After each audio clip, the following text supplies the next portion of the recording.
ప్రార్థన చేసుకుందాం. తలలు వంచండి. ప్రేమ నమ్మకము కలిగిన మా పరలోకపు తండ్రి, మమ్మల్ని ప్రేమించి మా జీవితాల్లో మా బ్రతుకుల్లో మరొక దినం ఇచ్చావయ్యా.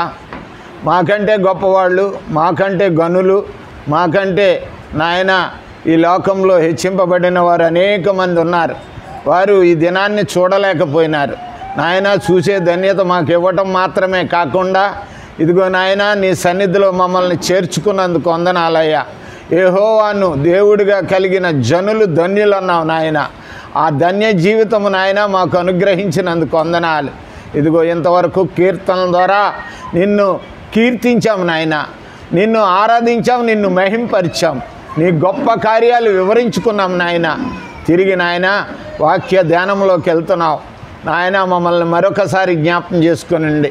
గ్రహించుకునే హృదయమును హత్తుకునే మనసును మాకు దయచేయండి నాయన. మనిషి రొట్టె వల్ల కాదు కానీ దేవుని నోట నుండి వచ్చి ప్రతి మాట వల్ల జీవించినని ఆ జీవపు మాటలు వినే ధన్యత మా అందరికీ దయచేయండి.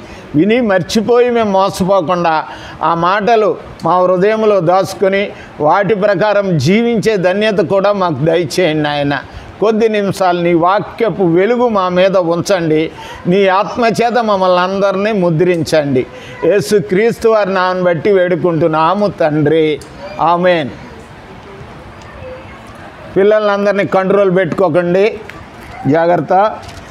మనం చదువుకున్నటువంటి లేఖన భాగము మరి చూసినట్లయితే మరి ఈ కీర్తన దావీదు గారు రాసినటువంటి కీర్తన. మరి ఈ కీర్తన దేవుని గురించి ఉన్నటువంటి నమ్మకాన్ని వివరిస్తుంది. దేవుని మీద మానవునికి ఉన్నటువంటి నమ్మకాన్ని వివరిస్తున్నటువంటి కీర్తన ఇది. ఆయన మొదటి మాటలోనే అన్నాడు, యెహోవాను స్తుతించుడి, నా ప్రాణమా యెహోవాను స్తుతించుడి. కనుక దేవుణ్ణి స్తుతించటం అనేది నా ప్రాణానికి ఇష్టం లేకపోయినా నా ప్రాణంతో ఆయన చెప్పుకుంటున్నాడు. మరి అట్లాగే 103వ కీర్తనలో కూడా మనం చదువుకున్నాం, నా ప్రాణమా యెహోవాను సన్నతించుడి, ఆయన చేసిన కార్యముల్లో దేనిని మరువక ఆయన్ని సన్నతించుడి, స్తుతించుడి అంటున్నాడు.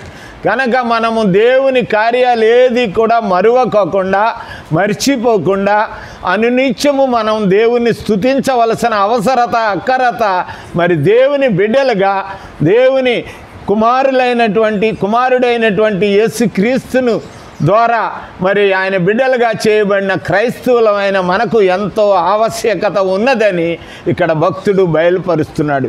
ఎందుకంటే 2వ వచనంలో అంటున్నాడు, నా జీవిత కాలమంతయు నేను యెహోవాను స్తుతించెదను, నేను బ్రతుకు కాలమంతయు నా దేవుణ్ణి కీర్తించెదను. భక్తుడు అంటున్నాడు, నా జీవిత కాలం అంతా పోసినా ఎంత జీవితానో అంతకాలము నేను స్తుతిస్తాను, నా అంతకాలము నా బ్రతుకు దినాలన్నీ కూడా ఆయన్ని ఘనపరుస్తానని మరి ఇక్కడ చెప్తున్నాడు. రాజుల్ని నమ్ముకోవద్దు, ప్రజల్ని నమ్ముకోవద్దు, మనుషుల్ని నమ్ముకోవద్దు, లోకాన్ని నమ్ముకోవద్దు, లోకమును ఉన్న ఈ యొక్క ఆశలు కానీ లోక స్థితిని కానీ నమ్ముకోవద్దు అంటాడు 3వ వచనములో కదండి. ఏమంటున్నాడని, రాజులనైనను నరులనైనను కలగదు. వీళ్ళు నమ్ముకుంటే ఏదో రక్షిస్తారు, మనల్ని కాపాడతారు, వీళ్ళ రాజులు, వీళ్ళ అధికారులు, వీళ్ళ ప్రభువులు, మరి వీళ్ళు నా సొంత తమ్ముళ్ళు, నా భర్త, నా పిల్లలు, నా భార్య, నాకు వాళ్ళు అని అనుకుంటున్నావేమో నువ్వు. ఎవరు నిన్ను కాపాడరు, ఎవరి వల్ల నీ జీవితానికి రక్షణ దొరకదు. ఈ లోకములో ఉన్నంత కాలము నిన్ను రక్షించవచ్చేమో, ఈ లోకం విడిచిన తర్వాత నీకు రక్షణ అనేది నీ ఆత్మకు కానీ శరీరానికి కాదు. అందుకే యేసుప్రభు చెప్పినాడు, ఆత్మను శరీరమును చంపువానికి భయపడకుడి, ఆత్మను చంపువానికి, ఆత్మను చంపి నరకములో వేయువానికి భయపడుడి అన్నాడు. ప్రియ సహోదరి సహోదరుడా, ఎవరికి భయపడుతున్నావు నువ్వు? ఈ లోకములో ఉన్న మనుషులకా? వీళ్ళ శాశ్వతులు కాదు. ఎవరైతే నిన్ను భయపడుతున్నారో, ఎవరి మీద అయితే నీవు నమ్మకం ఉంచుకున్నావో, ఎవరైతే నీకు నాయన వాళ్ళ సన్నిహితులు, వాళ్ళు నాకు సహాయకులు అనుకుంటున్నావో, వారు నీకు రక్షణ ఇవ్వరు అంటున్నాడు ఆయన. ఆయన ఏమంటున్నాడండి, వాళ్ళు నీకు రక్షణ ఇవ్వడు, కనుక వాళ్ళని నమ్ముకోవటము వేస్ట్ అంటున్నాడు. చూడండి 4వ వచనంలో, నా ప్రాణము ఎడలిపోవును, వారు కూడా మట్టిపాలు. ఎవరిని నమ్ముకుంటున్నాను వాళ్ళు ఏమైపోతారో మట్టిపాలైపోతారు. నా ప్రాణము వెళ్ళిపోతుంది, తీర్పుకి వెళ్ళిపోతుంది. ఎంత పాడుకున్నాం మనం, కళ్ళు మూస్తే చీకటిరా, కళ్ళు తెరిస్తే వెలుగురా. కళ్ళు తెరవాలి. క్రైస్తవ జీవితంలో కళ్ళు తెరవకపోతే కళ్ళు మూసుకుపోయి జీవిస్తున్న జీవితాన్ని గురించి ఇక్కడ ఆ మాటని ఆయన చెప్పినాడు కదండి. చాలా మంచి మాటను. చూడండి 5వ వచనం, మళ్ళీ వెళ్దాం. సహాయుడగును ఎవడు తన దేవుడైన యెహోవా మీద ఆశ పెట్టుకుని వాడు మాత్రమే ధన్యుడు. ఎవరి మీద ఆశ పెట్టుకుంటావు నువ్వు? ఈ భూలోకంలో ఉన్నటువంటి ఆస్తి మీద, ఈ భూలోకంలో నువ్వు జీవిస్తున్నటువంటి నువ్వు కలిగి ఉన్నటువంటి శరీరం మీద, లేకపోతే నీకు కలిగిన ఆధిక్యత మీద, నీకు చుట్టూ ఉన్నటువంటి నీ బంధుమిత్రుల మీద నువ్వు ఆశ పెట్టుకున్నట్లయితే నువ్వే మేలు పొందలేవంటున్నాడు. అందుకే 6వ వచనంలో అంటాడు, ఆయన ఆకాశమును, భూమిని, సముద్రమును, దానిలో ఉన్న సర్వమును సృష్టించిన దేవుణ్ణి నమ్ముకో. ఆయనే సృష్టించాడు. ఆయన ఎప్పుడు మాట తప్పని వాడు, నమ్మకమైన వాడు. నువ్వు కష్టంలో ఉన్నావా, శ్రమలో ఉన్నావా, శోధనలో ఉన్నావా, ఇబ్బందుల్లో ఉన్నావా, ఇరుకుల్లో ఉన్నావా, కానీ నమ్మకమైన దేవుణ్ణి నమ్ముకో. నువ్వు విడిచిపెట్టినా కానీ ఆయన నిన్ను విడిచిపెట్టాడు. నువ్వు ఆయన దగ్గరికి వెళ్ళకపోయినా సరే నిన్ను పిలుస్తాడు, ఆయన నిన్ను ఆదరిస్తాడు, ఉద్ధరిస్తాడు. శ్రమల్లో, కష్టాల్లో, బాధల్లో, ప్రతి విషయంలోనూ నీకు తోడుగా ఉంటాడు. ఆయన పేరే సహాయకుడు అంటాడు. ఏమంటాడండి ఆయన? సహాయకుడు అంటాడు. చూడండి ఏమంటున్నాడు ఆయన్ని? సహాయకుడు అంటున్నాడు. 7వ వచనం చదువుకుందాం ప్రియులారా.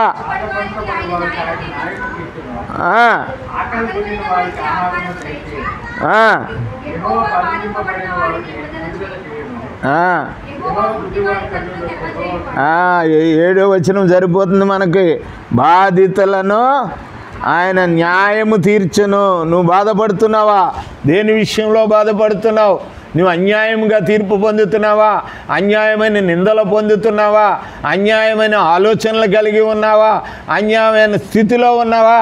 ఆయన వాక్యం ధ్యానం చేయి, ఆయన్ని నమ్ముకో, ఆయన మీద విశ్వాసం ఉంచు. ఆయన తప్పకోకుండా నీకు న్యాయం చేస్తాడు. నేను ఎవరి తోటలోనూ మోసపోయినాను. నేను ఏదో ఆలోచించుకుని నేను మోసపోయాను, నా జీవితము కృంగిపోయింది, నా బ్రతుకు నశించిపోతుంది, నేను ఈ విధంగా అయిపోతున్నాను అనుకుంటున్నావా? నువ్వు ఇంకా లోకములోనే ఉన్నావన్నమాట. ఇంకా యెహోవాను నమ్ముకోలేదన్నమాట. ఆయన మీద విశ్వాసం ఉంచలేదు గనక నీవు మోసపోయినావు. అయితే న్యాయం తీర్చే దేవుడు ఒక ఆయన ఉన్నాడు కనుక ఆయనే నీకు విడుదల చేయను అంటున్నాడు. యెహోవాయే ఏమంటున్నాడు? బంధింపబడిన వారిని విడుదల చేయను. నువ్వే కష్టంలో బతుకున్నావు, ఏ శ్రమలో బంధింపబడ్డావు, ఏ పాపములో బంధింపబడ్డావు, ఏ విషయంలో నువ్వు బంధింపబడ్డావు కనుక దీంట్లో నుంచి నీకు ఆయన మరి విడిపించడానికి సిద్ధముగా ఉన్నాడు. మరి ఈ రోజున ఆయన్ని స్తుతించడానికి ఇష్టపడుతున్నావా? మరి ఇప్పుడు 8వ మాట మనం ఈ రోజున ధ్యానం చేసుకుంటున్నటువంటి మాట ఇది. 8వ మాటను ధ్యానం చేసుకుందాం ప్రియులారా. యెహోవా గుడ్డివాని కన్నులు తెరవజేయువాడు. ఎవరైతే గుడ్డిగా ఉన్నారో, గుడ్డి వాళ్ళు అంటే అసలు కళ్ళు కనపడిన వాళ్ళు కాదండి. కళ్ళుండి యెషయా గ్రంథంలో అంటుండే, కళ్ళుండి చూడలేని వాళ్ళు చాలామంది ఉంటారు. కళ్ళు ఉంటాయి ఉండటానికి, కానీ చూడలేని వారు. కళ్ళు లేని వాళ్ళు చూస్తున్నారు చాలామంది, కానీ కళ్ళుండి కొంత చూడలేరు కదండి. కళ్ళుంటే కనపడేది ఏంటో తెలుసా? ఈ లోకము కనపడుతుంది, ఈ లోక అందము కనపడుతుంది, లోక ఆశలు కనపడతాయి, లోకములో ఉన్నది మాత్రమే ఈ మహిమలు కనపడతాయి, ఈ లోకము స్థితి కనపడుతుంది. కానీ కళ్ళు లేకుండా నువ్వు చూసేవాళ్ళు చాలామంది ఉన్నారు కదండి. కళ్ళు లేకుండా వాళ్ళు మనోనేత్రాలు తెరిచి చూస్తున్న వాళ్ళు ఎంతోమంది ఉన్నారు ఈ లోకంలో. మరి ఎంతోమంది మనకి ప్రత్యక్షమవుతున్నారు మన జీవితంలో. మరి మనకు కళ్ళు ఉన్నాయా? కళ్ళు లేకుండా జీవిస్తున్నామా? మనం ఈ రోజుని ఈ లేఖన భాగాన్ని మనం ధ్యానం చేసుకుందాం. కానీ చూడండి, కింద ఇంకో మాట అంటాడు, యెహోవా కృంగిన వారిని లేవనెత్తువాడు, యెహోవా నీతిమంతులను ప్రేమించువాడు. లేవనెత్తుతాడు, ప్రేమిస్తాడు. ఆయనకి 2 లక్షణాలు ఉన్నాయి. ప్రేమిస్తాడు, నిన్ను లేవనెత్తుతాడు. కృంగిపోయిందా నీ హృదయం? కృంగిపోయిన మనసులో ఉన్నావా? మరి అటువంటి స్థితిలో ఆయన నీకు ప్రత్యక్షమవుతాడు, నీ కళ్ళు తెరుస్తాడు, ఆయన మేలులు చూసే స్థితిలో నిన్ను తీసుకెళ్తాడు. ఇదే ఈ దినాన్ని మనము నేర్చుకోవలసినటువంటి లేఖన భాగం. నేర్చుకుందాం ప్రియులారా. మనము ఎన్నో గొప్ప గొప్ప విషయాలు దేవుడు మనకు బయలుపరుస్తున్నాడు. ఈ దినాన్ని గొప్ప సంగతిని మనకు బయలుపరుస్తున్నాడు. చూడొచ్చుకుందాం. లూకాసు వార్త 13వ అధ్యాయం 24వ అధ్యాయం 13వ వచనం నుండి 34వ వచనం వరకు. లూకాసు వార్త 24వ అధ్యాయము 13వ వచనము నుండి 34వ వచనమునకు వరకు చూసినట్లయితే అక్కడ ఒక గొప్ప సంగతి ఉంది.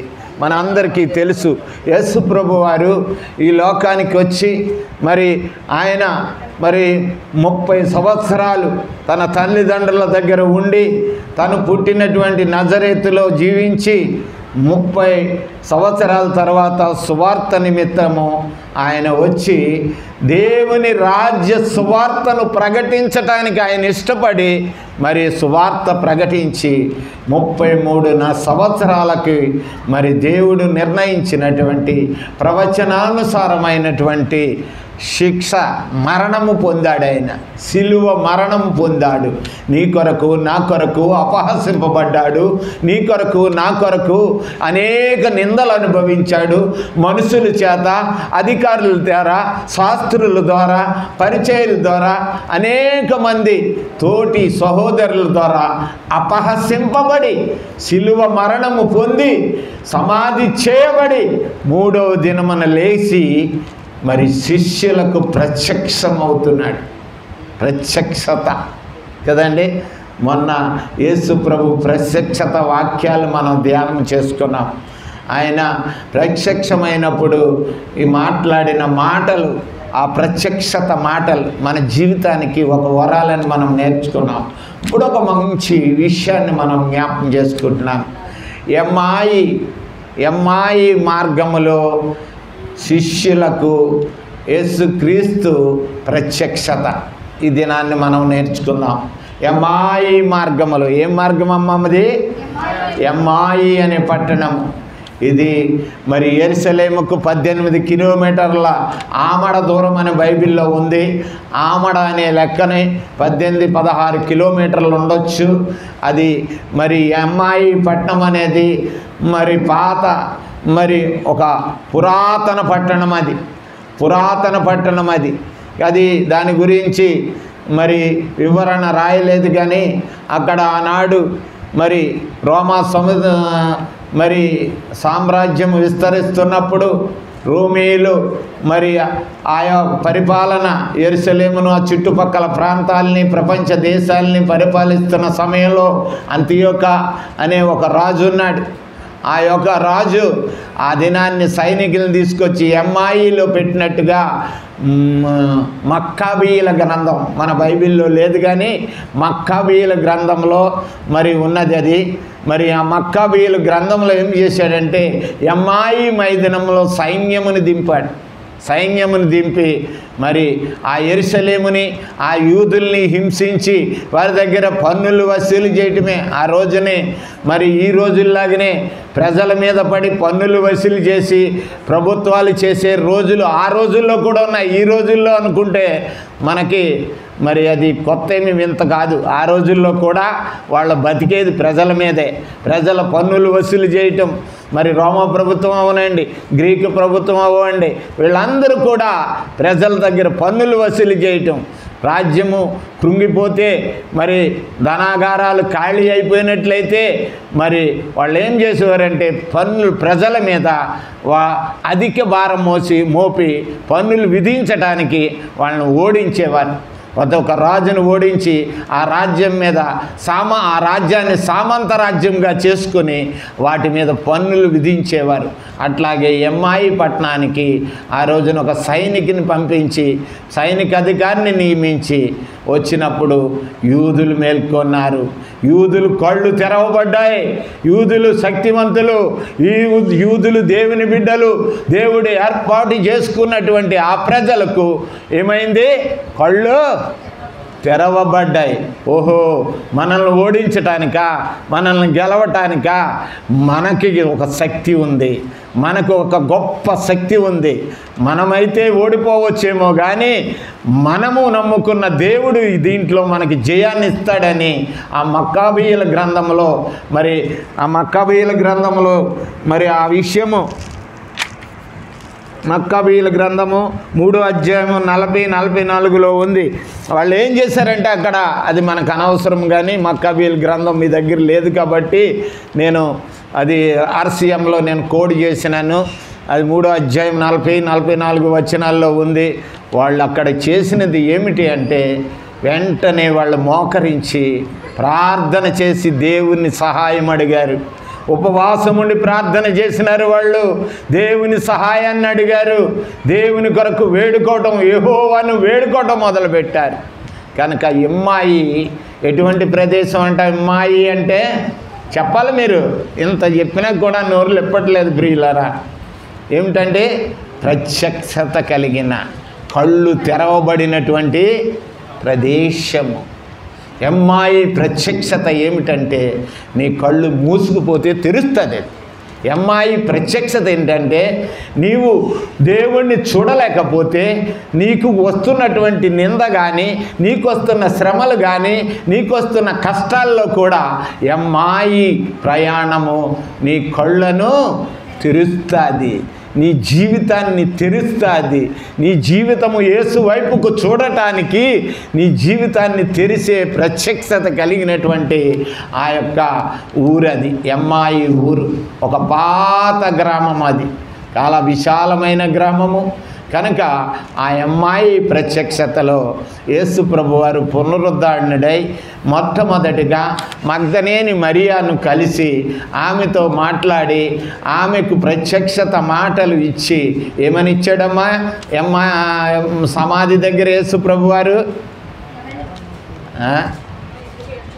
అమ్మా ఎందుకు ఏడుస్తున్నావు, ఎవరిని వెతుకుతున్నావు అన్నాడు. కనుక మనకు కూడా అది ఆ మాట ప్రత్యక్షతే.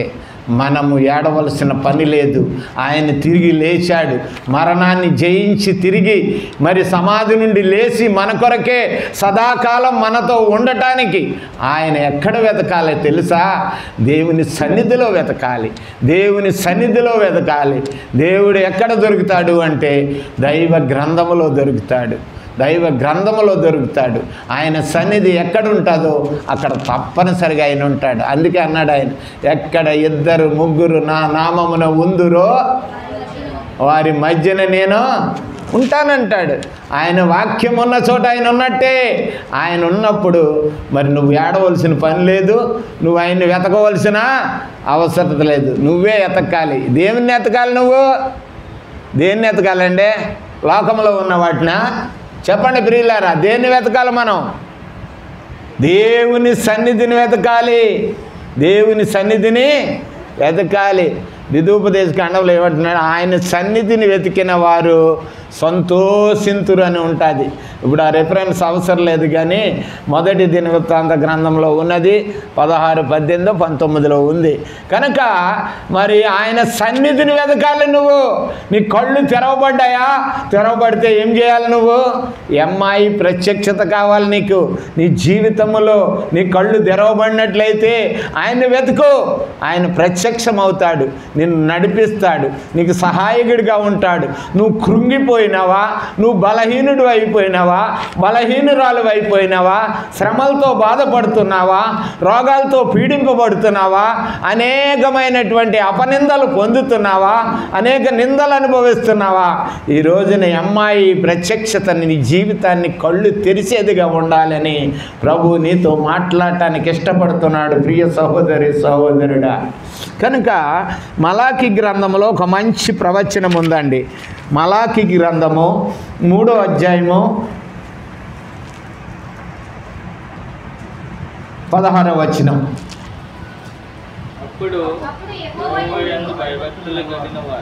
యెహోవా యందు భయభక్తులు ఎప్పుడు? అప్పుడు. అప్పుడంటే ఒకప్పుడు. అప్పుడంటే ఏంటంటే అప్పుడు చూశాను, అప్పుడు కలిశాను, అప్పుడు ఉండేవారు, అప్పుడు జీవించేవారు. అప్పుడంటే ఒక సమయాన్ని సూచించే మాట అది. కనుక ఒక సమయం ఏంటంటే ఎప్పుడైతే నీవు భయభక్తులు కలిగి ఉంటావో అని అర్థం. ఏమిటంటే ఎప్పుడైతే నీవు దేవుని యందు భయభక్తులు కలిగి ఉంటావో అప్పుడు. ఇప్పుడు చదువయ్యా. దేవుని యందు భయభక్తులు కలిగిన వారు ఒకరితో ఒకరు మాట్లాడుచుండగా ఏం చేస్తాడు ఆయన? భయభక్తులు గలవారి దగ్గరికి ఆయన వచ్చేస్తాడు. ఆయన వచ్చేసి చెవియోకి ఏం చేస్తాడంట?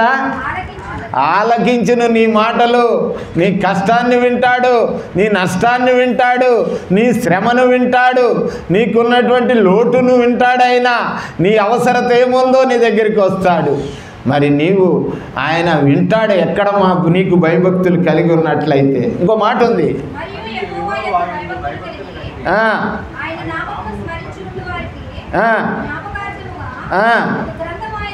అది వెంటనే ఎప్పుడు నా బిడ్డలు నన్ను స్మరిస్తున్నారు, నా యందు భయభక్తులు కలిగి ఉన్నారు.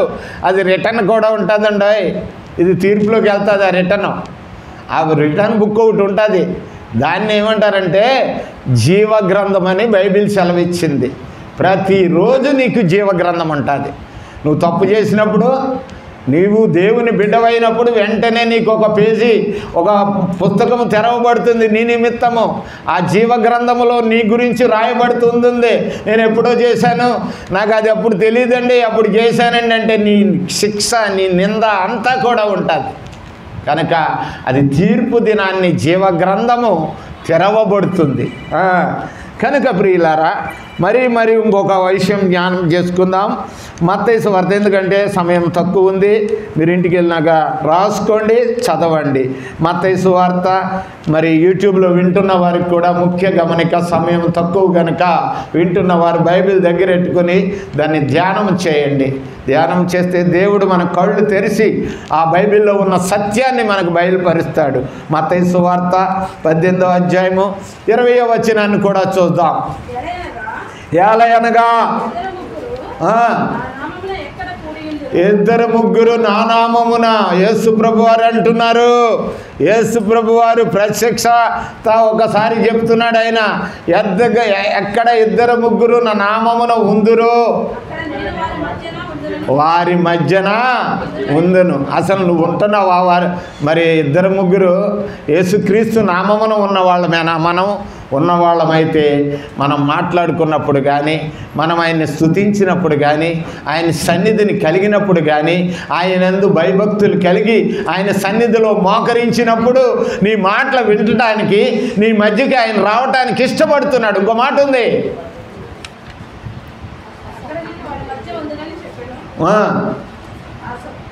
సరిపోతుంది. కనుక చూడండి, మరి యోహాను సువార్తలో కూడా మాట అంటాడు. యోహాను సువార్త 14వ అధ్యాయము 18వ వచనం 19వ వచనం ఏమంటున్నాడంటే, అనాథులంటే ఏంటండి? అనాథులంటే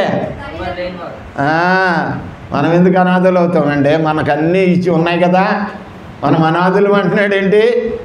ఎన్నున్నా దేవుని తోడు లేకపోతే నువ్వెవడవో అనాథుడివే.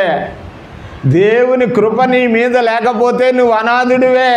నీకు ఇల్లులు ఉండొచ్చు, సంపద ఉండొచ్చు, పరివారం ఉండొచ్చు, పదవులు ఉండొచ్చు, జీవనోపాధులు ఉండొచ్చు, డబ్బు ఉండొచ్చు, కానీ క్రీస్తు కృప నీకు లేకపోతే నువ్వు అనాథివే అంటున్నాడు. ఆయన నిన్ను అనాథుడిగా నేను ఇడువను. ఇంకో మాట అంటాడు, నీ దగ్గరకు ఒత్తును, కొంతకాలమైన తరువాత లోకము కనుక నేను వస్తాను, కానీ నేను వెళ్ళిపోయిన తర్వాత ఎవరు నన్ను జ్ఞాపకం చేసుకోరారు. ఒక ఆదివారం రోజునే మనం జ్ఞాపకం చేసుకుంటాం, ఆయన సన్నిధిలో ఉంటాం. కనుక మనం మర్చిపోవద్దని గుర్తు చేస్తున్నాడు ప్రియులారా. ఇది ఎందుకు అంటున్నాడంటే యేసు ప్రభువారు మరి ఆయన ఎక్కడ నీవు భయభక్తులు కలిగి ఉంటావో అక్కడ నేను వారితో ఉంటాను అంటున్నాడు. నీవు ప్రభువుతో ఉండాలంటే దేవుని యందు భయభక్తులు కడగాలి.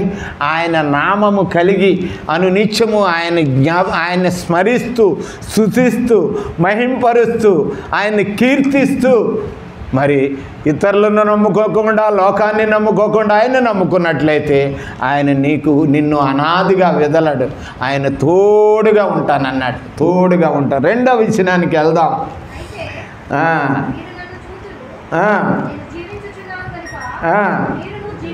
మీరును జీవింతురు కనుక నేను జీవించినట్లుగా మీరు కూడా జీవిస్తారు ఈ లోకంలో. నేను సజీవుడను, మీరు కూడా సజీవులు అవుతారు. ఇక్కడ చచ్చిపోతే అక్కడ ఉంటారండి. ఇక్కడ చచ్చిపోయినని బాధపడకండి. మీ సావు శాశ్వతం కాదు. ఈ లోక శరీర మరణము కావచ్చేమో.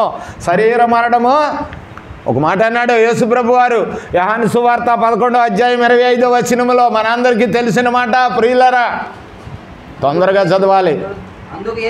అందుకు యేసు పునరుద్ధానమును జీవమును నేనే, నా యందు విశ్వాసముంచి నమ్మినవాడు చనిపోయినను జీవం నేను జీవించాను, నువ్వు కూడా జీవిస్తావు.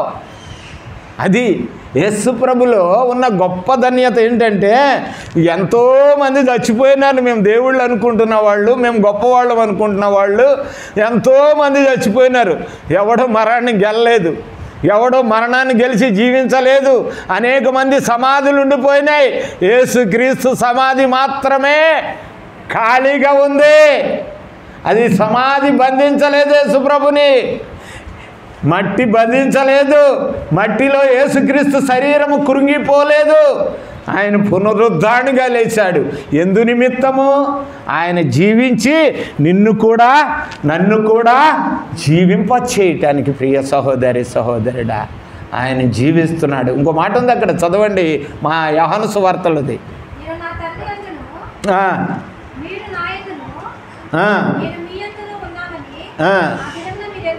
ఆ దినమున మీరు ఎరుగుదురు. 11వ వచనంలో కూడా చదువుకుందాం. 25లో ఇంకో మాట ఉంది, అసలు మాట. యోహాను సువార్త 11:25 నా యందు విశ్వాసముంచువాడు చనిపోయినను బ్రతుకును, బ్రతికి నా యందు విశ్వాసముంచువాడు ఇంకెన్నటికి చనిపోడు. ఎన్నటికి చనిపోవడం దాని గురించే ఆయన ఏమంటున్నాడంటే నేను సజీవుడిగా జీవిస్తున్నాను, మీరు కూడా నా యందు విశ్వాసం ఉంచి నేను చనిపోయి తిరిగి లేచినని నమ్మి విశ్వసించి మీ కళ్ళు తెరవబడి నన్ను చూస్తున్నట్లయితే మీరు తప్పకోకుండా సజీవులుగా ఉంటారు అంటున్నాడు. ఇంకో మాట ఉన్నది కింద. కనుక మార్తమ్మని అంటున్నాడు అక్కడ, ఈ మాట నమ్ముతున్నావా అంటున్నాడు.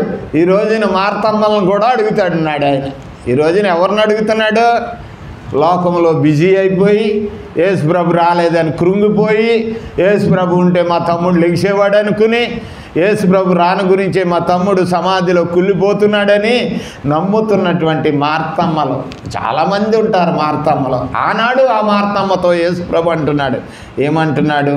మార్తా, ఈ విషయం నువ్వు నమ్ముతున్నావా?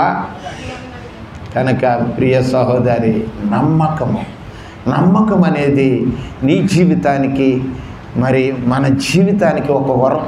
అటువంటి నమ్మకం గురించి మాట్లాడుతున్నాడు.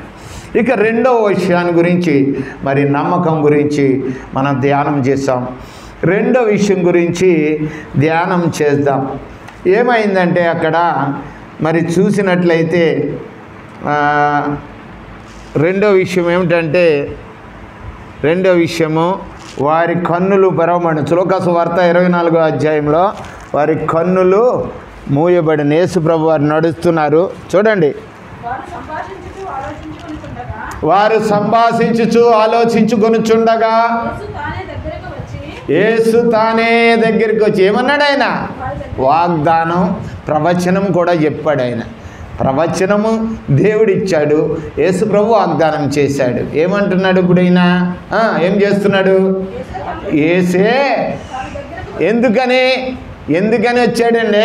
చెప్పండి, ఎందుకని వచ్చాడు? వాళ్ళు యేసు ప్రభు గురించే తర్కించుకుంటున్నారు. ఇద్దరు యెరూషలేము నుండి 3వ దినమున బయలుదేరి ఎమ్మాయి గ్రామానికి వెళుతున్నారు. వాళ్ళు ఎమ్మాయి గ్రామానికి వెళుతున్న వారితో వాళ్ళు మాట్లాడుకునే మాటలు ఏంటో తెలుసా?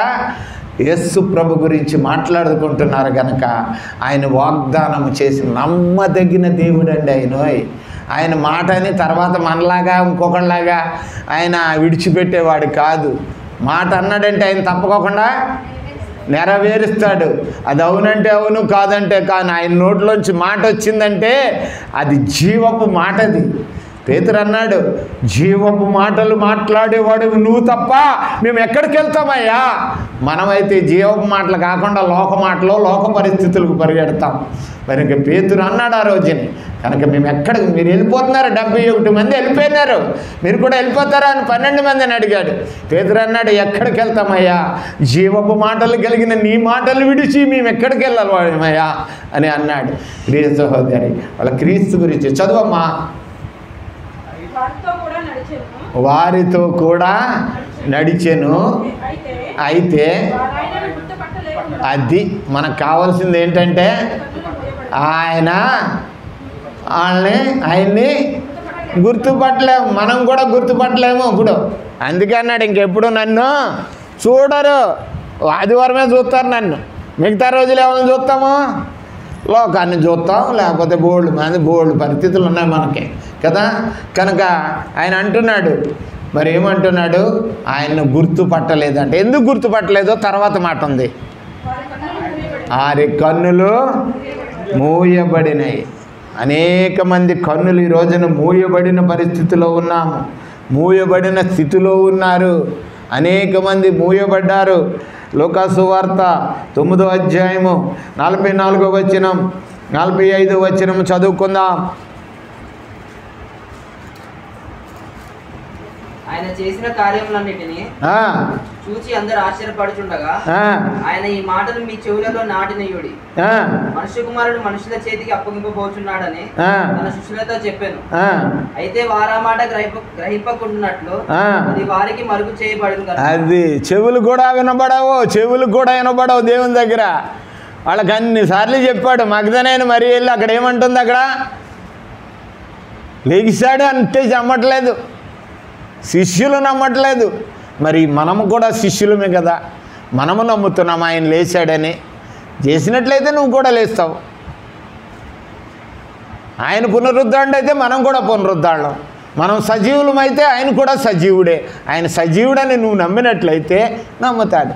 వీళ్ళు ఆయన గురించి మాట్లాడుకుంటున్నారు కనుక వాళ్ళు వింటున్నారు. 45 చదువునానా? 45. వారి మాట గ్రహింపకుండునట్లు మరుగు చేయబడెను. నీకు ఏది అవసరమో నువ్వు గనక దేవుని యందు భయభక్తులు లేకుండా అశ్రద్ధగా గనక దేవుని సన్నిధికి వచ్చి లోకం ఆలోచనలు, లోకం తలపులు, లోక సులుపులు, ఏదో కొంతకాలం టైం గడుపుదామని రియాలిటీ జీవితం లేదనుకోండి, నీ కళ్ళు కూడా మూయబడతాయి, నీ చెవులు కూడా సీసం పోసేస్తాడు ఆయన. సీసం చెవులు ఏమి వినకుండా ఏం చేస్తారంట? ఆ రోజుని శిక్ష ఏంటంటే పెద్ద శిక్ష ఏమిటంటే ఈ పౌరత కాలంలో మా ఊర్లో కూడా జరిగింది. ఒక కమ్యూనిస్ట్ నాయకుడికి ప్రభుత్వం వారు ఏం చేశారంటే, కానేటి మోహన్ రావు అని ఒక ఆయన ఉండేవాడు, కమ్యూనిస్ట్ లీడర్, మల్కీపురాన్ని. ఆయనకి మంచి కమ్యూనిస్ట్ లీడర్. ఆయనకి జైల్లో పెట్టి ఆయన చెవుల్లో కాచి చెలసలా కాగే సీసాన్ని ఏం చేశారు? గోబల్లో వేసేసారు. కనుక మరి దేవుడికి కూడా నీకు ఇంకా వినపడదు, నీకు దేవుని మాట వినపడదు, దేవుని మాట వినపడదు. చాలా విషయాలు ఉన్నాయి, కానీ ఎందుకు వినపడనివ్వడంటే నువ్వు దేవుని యందు భయభక్తులు లేవు. దేవుడంటే నీకేమి లేదు? భయభక్తులు లేవు, శ్రద్ధ లేవు, ఆయన స్తుతించే స్థితి లేదు, ఆయన లేచాడని వాళ్ళు నమ్మలేదు. అందుకు వాళ్ళ కళ్ళు మూయబడ్డాయి అంట వాళ్ళ కన్నులు. 18వ వచనం చూడండి, ఒక మంచి మాట ఉంది. లూకా సువార్త 18వ అధ్యాయము 31వ వచనము నుండి.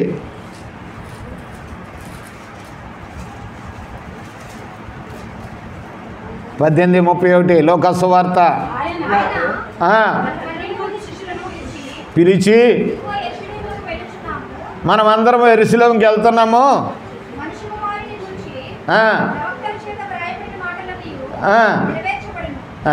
కదండి. రోజు చదువుకుంటాం యేసుప్రభు గురించి, కానీ అవి మర్చిపోతాం.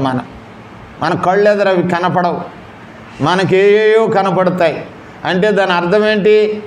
కళ్ళుండి చూడలే. యెషయా ప్రవక్త అన్నాడు, కళ్ళుండి చూడలేని వాళ్ళు అన్నాడు, చెవులుండి వినలేని వాళ్ళు, హృదయం ఉండి గ్రహించలేని వాళ్ళు. హృదయం ఉంటుంది, కానీ నిండా నింపుకుంటే ఇంకెక్కడ ఖాళీ ఉంటుంది మనకి? హృదయం నుండా నింపుకోవాల్సిన సంగతులు చాలా ఉన్నాయి మనకి. ఆయన నింపుకుంటాం కనుక ఈ హృదయం ఉండి గ్రహించలేము. కనుక ఇక్కడ ఏమంటున్నాడంటే, చదవమ్మా.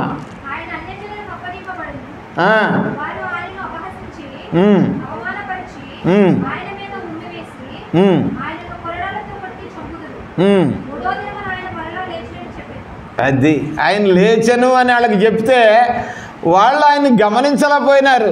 వాళ్ళతో వస్తున్నది ఎవరో, వాళ్ళతో ప్రయాణం చేస్తున్నది ఎవరో. ఇంతకుముందు మొన్న చెప్పినాను ప్రత్యక్షత శరీరం గురించి, పునరుద్ధరణ శరీరం గురించి చెప్పినాను నేను. ఆ శరీరం మారిపోతుందండి, మన శరీరాలు కూడా మారిపోతాయి. మనకి ఇదిగో ఈ మట్టి శరీరం ఉన్నది చూసావా, దీన్ని పేరు ఏమన్నాడంటే, కొరింథీయులకు రాసిన మొదటి పత్రికలు ఏమన్నాడంటే, రిఫరెన్స్ వద్దు నేను చెప్పేస్తాను, 15వ అధ్యాయంలో మరణ తుల్యమైన శరీరం అన్నాడు, మరి క్షయమైన శరీరం అన్నాడు. ఇది నాశనం అయిపోతుంది, ఇది చివికిపోతుంది. అక్షయ శరీరముతో లేపుతాడు నిన్ను నన్ను. ఆయన కూడా అక్షయ శరీరముతో లేచాడు. గుర్తుపట్టలేని శరీరం వాళ్ళు కూడా నడుస్తుంటే వాళ్ళు గుర్తుపట్టలేదు, ఎవరు వస్తున్నారో ఎరగలేదు. దాంట్లో ఒక ఆయన ఉన్నాడు, ఆయన పేరేం పేరంటే, లూకా సువార్తలో ఆయన పేరేమన్నాడంటే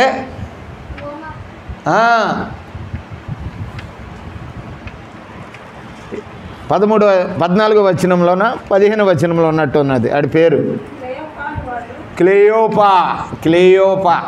వాడు పాపం చెదబాధ పడిపోతున్నాడు. కొన్ని గ్రంథకర్తలు, కొన్ని వాక్యానాలు, కొన్న ప్రవక్తలు, కొంత చరిత్రకారులు చెప్పిన మాట ఏంటంటే, వాడు కాదు, వాళ్ళిద్దరు కాదు, ఆ క్లేయోపా యొక్క భార్య మరియా.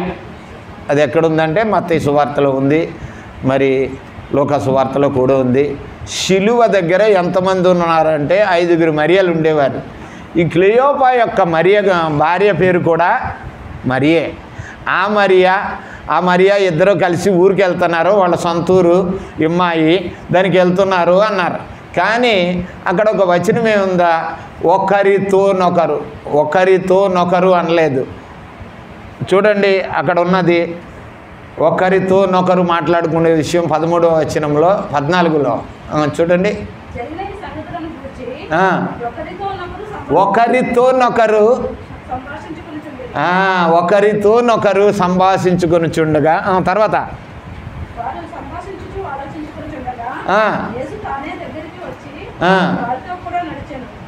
ఒకరితో నొకరు అన్నాడు. ఒకరితో నొకరు అంటే మరి అది ఏ విధంగా మనం ఒప్పుకోవాలో తెలియదు, కానీ వాళ్ళ భార్య మరియా, ఈ క్లియోపా ఇద్దరు కలిసి వెళ్తున్నారు అని మరి చెప్తున్నారు.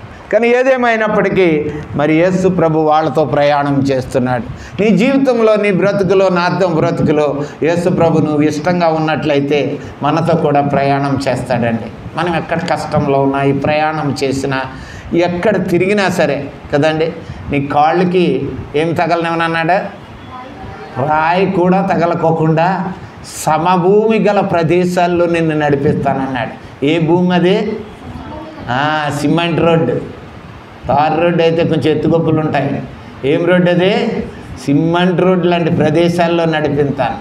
నిన్ను ఏ రాయి కూడా తగలకోకుండా నీతో వస్తాను, నేను నీ కూడా ఉంటాను నేను. కానీ నువ్వు చేయవలసింది ఏంటి తెలుసా? ఆయన్ని స్తుతించాలి, ఆయన్ని ఆరాధించాలి, ఆయన యందు భయభక్తులు కలిగి ఉండాలి, ఆయన నామము కలిగిన క్రైస్తవులుగా మనం బ్రతకాలి.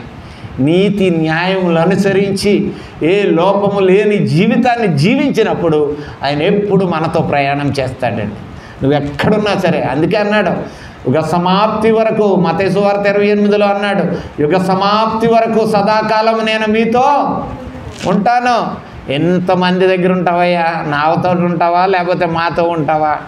అందరితోనూ ఉంటాడు. ఒక్కసారి ఎంతమందితో మాట్లాడాడు? ఎంతమందితోనండి? ఎంతమందికి కనపడ్డాడు ఆయన? కొరింథీయులకు రాసిన మొదటి పత్రిక 15వ అధ్యాయం 6వ వచనం చదవండి. కొరింథీయులకు రాసిన మొదటి పత్రిక 15వ అధ్యాయం 6వ వచనం. అటు పిమ్మట 500కు ఎక్కువైనా ఒక్క సమయం అందే కనపడ్డాడు. 500 మందికి లెగిసి ఆయన ఒక్కసారే కనపడ్డాడు. ఒక్క సమయంలోనే, ఒక్క సెకండ్లోనే కనపడ్డాడు. ఆయన నీతోనూ ఉంటాడు, నాతోనూ ఉంటాడు, మన అందరితోనూ ఉంటాడు, ఈ లోకంలో ఉన్న క్రైస్తవులు అందరితోనూ ఉంటాడు, దేవుని యందు విశ్వాసం ఉంచిన ప్రతి వారితోనూ ఉంటాడు. ఆ యొక్క సహవాసాన్ని కోల్పోతున్నామా? ఆ సహవాసం కోల్పోతున్నామా మనం? దేవునితో నువ్వు వెళ్తుంటే, ఏ పని మీద వెళ్తుంటే ఆ పనికి నీకు తోడుగా ఉంటాడు ఆయన. ఎక్కడ నడిచినా ఆయన నీకు తోడుగా ఉంటాడు. యోహాన్ గారు ప్రియ శిష్యుడు మాట అన్నాడండి. యోహాన్ రాసిన మొదటి పత్రిక 1వ అధ్యాయము 3వ వచనం అనుకుంటాను. చూడండి ప్రియులారా.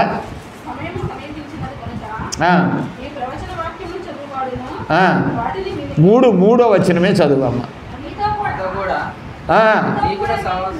మాతో కూడా నీకును సహవాసము కలుగునట్లు నీవు చూచిన దానిని, వినిన దానిని. కనుక మన సహవాసం అపోస్తులతో ఉన్నట్లయితే ఎవరితో ఉన్నట్లు? ఎవరితో ఉన్నట్లు? యేసు క్రీస్తుతో ఉన్నట్లు కలగటానికే వాళ్ళు ఈ విషయాలు సాక్ష్యాలు రాశారు ఈ బైబిల్లో. ఈ బైబిల్లోది వెట్టి వేస్ట్గా రాయలేదు, కాలక్షేపం చదువుకునేది కాదు, దేవుని సహవాసము కోరేది. నువ్వు ఎక్కడికి వెళ్తున్నా సరే, నీ పని మీద ఒక్కసారి ప్రభువా నేను బయలుదేరుతున్నానయ్యా, నేను వెళుతున్నానయ్యా, నాకు ఈ కష్టం ఉందయ్యా, ఇదయ్యా, పలాని చోటుకి వెళ్తున్నానంటే నీతో నడుస్తాడు ఆయన. నీ తోడుగా ఉంటాడు ఆయన. నీకు రాయి కూడా ఏ హాని తగలకోకుండా, ఏ గొప్పు తగలకోకుండా నీ పాదాలకి మరి ఎత్తి పట్టుకుని నడిపిస్తాడు ఆయన. కనుక ఇక్కడ అంటున్నాడు ఆయన నడుస్తుంటే, చదవండి ఇప్పుడు లోకాసు వార్త 24వ అధ్యాయంలో 15వ వచనం 17వ వచనం చదవండి, 16 చదవండి. ఇప్పుడు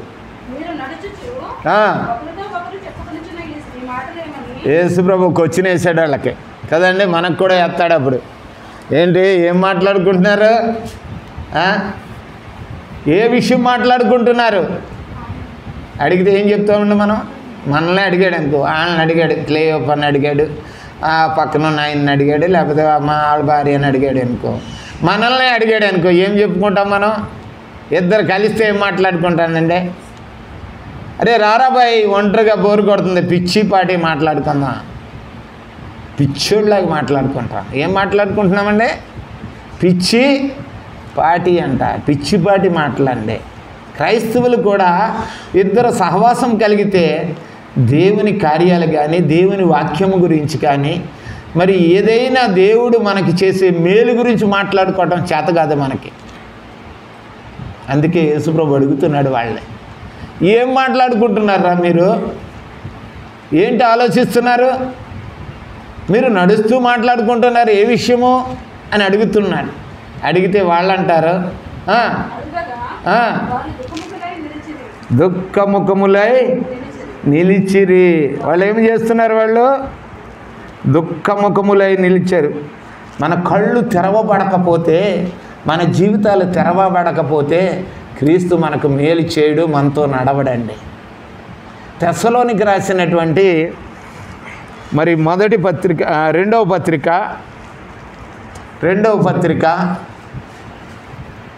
2వ అధ్యాయము 9వ వచనంలో ఒక మాట అంటాడు, నశించుచున్నవారు తాము రక్షింపబడుటకై సత్యము అనగా వాక్యము దేవుడు రాసి పెట్టాడు. మనతో నడిచినటువంటి శిష్యులు సహవాసము మిగిలినటువంటి ఈ లేఖనాలు అన్నీ రాసి పెట్టాడు. సత్య విషయమైన ప్రేమను అవలంబింపకపోతిరి గనుక వాని రాక. ఇంకెవడు నడుతాడు మన కూడాను? క్రీస్తు మనతో నడకపోతే ఎవడు నడుతున్నట్టు? బావ వెళ్తుంటే చూపిస్తాడు, అటు చూడు, అది చూడు, ఇది చూడు. యేసుప్రభుకి ఏం చూపిస్తున్నాడు ఆడు కొండ మీద? ఈ లోక మహిమలు చూడయ్యా, చూడు, ఇవన్నీ నీకు ఇచ్చేస్తాను, నాకు దండం పెట్టి అంటున్నాడు వాడు. ఇప్పుడు మనం దండం కాదు ఏదైనా పెట్టేస్తాం మనం. వాడు ఎన్నో చూపిస్తాడు వాడికి. మనకు దారి వెళ్తుంటే మనకి ఎన్నో చూపెడతాడు వాడు. కనుక ఎందుకంటే మనకు వాక్యం మీద ప్రేమ లేదు, క్రీస్తు మీద మంచి భయభక్తులు లేవు మన జీవితాలకి. కనుక అక్కడ అంటున్నాడు, చదవండి, సత్య విషయమైన ప్రేమను అవలంబింపకపోతిరి గనుక వాని రాక అబద్ధ విషయమై. ఇప్పుడు ఏంటంటే సత్యమేది? క్రీస్తు వాక్యం. ఇప్పుడు ఎవరు? అబద్ధం. మనం నట్టడానికి అబద్ధం ఒకటి వచ్చేసింది పక్కనే వచ్చి అవి కూడా సుశక్రియలండి. ఆడు కూడా చేస్తాడు, వాడు కూడా లేనిది కలగజేసేస్తాడు, లేని దాన్ని చూపిస్తాడు నీ జీవితంలోను. ఓరే బాబు ఎందుకు పరిగెడతా, ఎందుకురా బాబు అక్కడికి వెళ్ళిపోయి ఒక గంట కూర్చోవటం, టైంపాస్ ఎందుకురా? ఎక్కడికన్నా పోతే ఒక 2 రూపాయలు వస్తాయి కదా, 100 రూపాయలు వస్తాయి కదా, ఏమొస్తుందిరా అదే? ఎంత బాగా చెప్తాడు తెలిసేవాడు. వాని రాక అబద్ధ విషయమై సమస్త బలముతోనూ నానా విధమైన సూచక్రియలతోనూ మహత్కార్యములతోనూ దుర్నీతిని కదండి, దుర్నీతిని. ఇది చేయొద్దు, ఇది చేసినావనుకో నీకు వచ్చేద్ది. పొద్దున్నే లేచి ఇది చేయి, పొద్దున్నే లేచి అది చేయి, నీ ఇల్లు కలకల్లాడిపోతుంది, నీ ఇంటి నిండా సమృద్ధి వచ్చేస్తుంది. పొద్దున్నే లేచి ఇది చేయి, అది చేయి, ఇలా చేయి. బాగా వాడు మంచి పండితుడు అండి వాడు, మనకంట పండితుడు వాడు, మహాపండితుడు. మనకి బాగా బోధ చేస్తాడు వాడు. ఇది చేస్తే నిండిపోతుంది. యేసుప్రభు అంటాడు కానీ అది ఎప్పుడు జరుగుతుంది ఏమో. కానీ ఇప్పుడైతే మాత్రం ఆ పక్కోళ్ళు చూడు ఎలా కట్టుకున్నాడో, 4 ఫ్లోర్లు 5 ఫ్లోర్లు కట్టుకున్నాడు వాడు. అద్భుతాలు చూపిస్తాడు నీకు, ఆశ్చర్యాలు చూపిస్తాడు, మహత్యాలు చూపిస్తాడు వాడు. చదువమ్మా. దుర్నీతిని పుట్టించు సమస్త మోసముతోనూ నశించుచున్న వారిలో అనుసరించి వాని ప్రయాణం నీ ప్రయాణం కలిసి ఉంటుంది అన్నమాట. ఇంకా పైకి వెళ్ళినప్పటికీ ఎక్కడ చూసినా ప్రతిదీ చూపించటమే. అది ఎలా పొందాలి, ఎలా సంపాదించాలి, నా వల్ల కాకపోతే నేనేం చేయాలి తెలుసా? ఏదో మోసం చేయాలి. మోసం చేసే శక్తి అంటే అది. నిన్ను కూడా ఏం చేస్తాడు వాడు? మోసంలో పడేస్తాడు. నిన్ను కూడా మోసగాడిగా చేసేసుకుంటాడు, వాడిని వశం చేసేసుకుంటాడు వాడు కదా. యేసుప్రభువే చెప్పినాడు యోహాను సువార్త 8వ అధ్యాయం 44లో ఏమన్నాడు? మీరు మీ తండ్రి యొక్క అపవాది సంబంధులు, మీ తండ్రి దురాశలను మీరు నెరవేర్చగోరుచున్నాడు. ఆది నుండి వాడు నరహంతకుడయ్యుండి, నరహంతకుడు నరుల్ని అంతం చేస్తాడు. ఎలాగ అంతం చేస్తాడు? జీవములో లేకుండా ప్రాణం తీసేయడండి. అది వాడికి కూడా అది ఉంది. నిన్ను చంపేయడానికి కాదు వాడు, నిన్ను సత్యము నుండి తొలగించటానికే, అబద్ధములో నడిపించటానికే. నీవు క్రీస్తు ప్రేమను, క్రీస్తు కృపను పొందలేక, తిరిగి క్రీస్తులాగా నిత్య జీవానికి వారసత్వం పొందలేక, ఆయన చెప్పిన మాటను నీవు జీవించుతున్నావు కాబట్టి నీ విషయంలో, ఆత్మ విషయంలో నిన్ను చంపేస్తాడు. అందుకే ఆ రోజునే మీరు ఆ యొక్క మంచి చెడ్డల చెట్టు ఫలమును తిని రోజున నిశ్చయముగా మీరు చచ్చెదరు అన్నాడు. వాళ్ళు చచ్చిపోయారండి శరీరంగా. ఆదాము చచ్చిపోతే పిల్లలు ఎక్కడొస్తారు, మనం ఎక్కడొస్తాం? ఎలా చనిపోయారు వాళ్ళు? ఆత్మీయంగా ఎడబాటు అంటారు.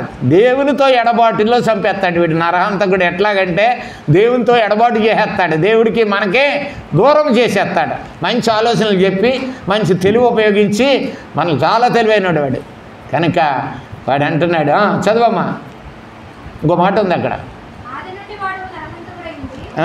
సత్యమందు నిలిచినవాడు కాదు. వాడు వాక్యంలో నిలవడం, క్రీస్తు మాటలు వాడు వినడం.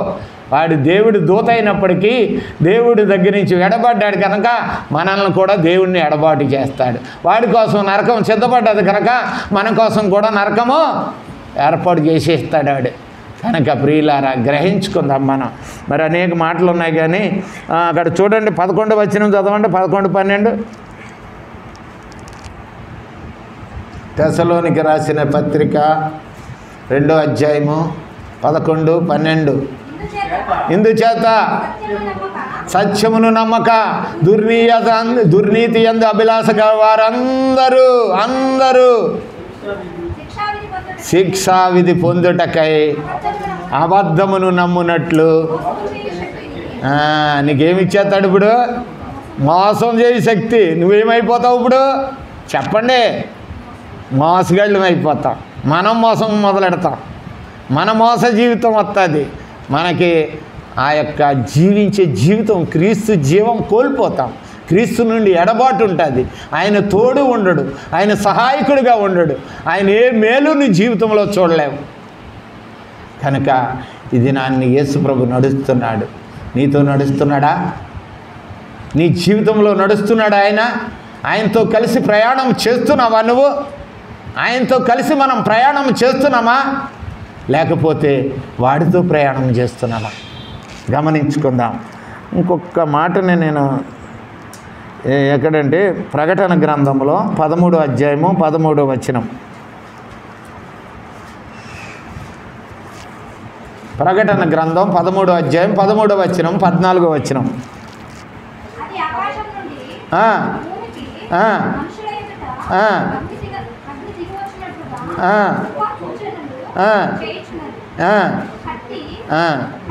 కత్తి దెబ్బ తిన్నవాడు అడు కత్తి దెబ్బ తిన్నాడు. దేవుని వాక్యము గద్దించి వాక్యం అనే ఖడ్గము వాడిని దెబ్బ కొట్టాడు. వాడికి నరకానికి వచ్చేసాడు. వచ్చేసి ఎదురుల తోటలో పడ్డాడు. ఆదమ్మని అవ్వమ్మని మోసం చేశాడు. ఈ రోజుని ఆదమ్మ అవ్వమ్మ బిడ్డలు అయిన మనల్ని కూడా ఈ రోజుని మోసము చేస్తూనే ఉన్నాడు. వాడు కత్తి దెబ్బ తిన్నవాడు, వాక్య ఖడ్గము దెబ్బ తిన్నాడు. వాడు వాక్యము ద్వారా శపించాడు దేవుడు వాడిని. వాడు దూరం అయిపోయాడు. మరి నీవు? యేసు ప్రభు తిరిగి లేచింది నిన్ను మరి ఆశీర్వాద కొరకే పిలిచాడు కానీ శాపాల కొరకు, ఉగ్రత కొరకు, కోపం కొరకు పిలవలేదు. ప్రియ సహోదరి సహోదరుడా, 14వ వచనంలో చూడమ్మా, ఒక మంచి మాట ఉంటుంది.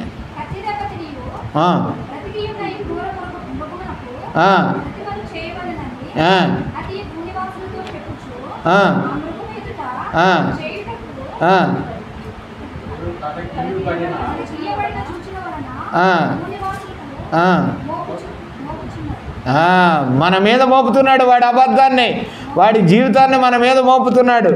మీకు తర్వాత ఎప్పుడైనా వచ్చినప్పుడు చెప్తాను అపవాది యొక్క లక్షణాలు. ఘట సర్పము గురించి చెప్పుకున్నప్పుడు చెప్పుకుందాం మనం.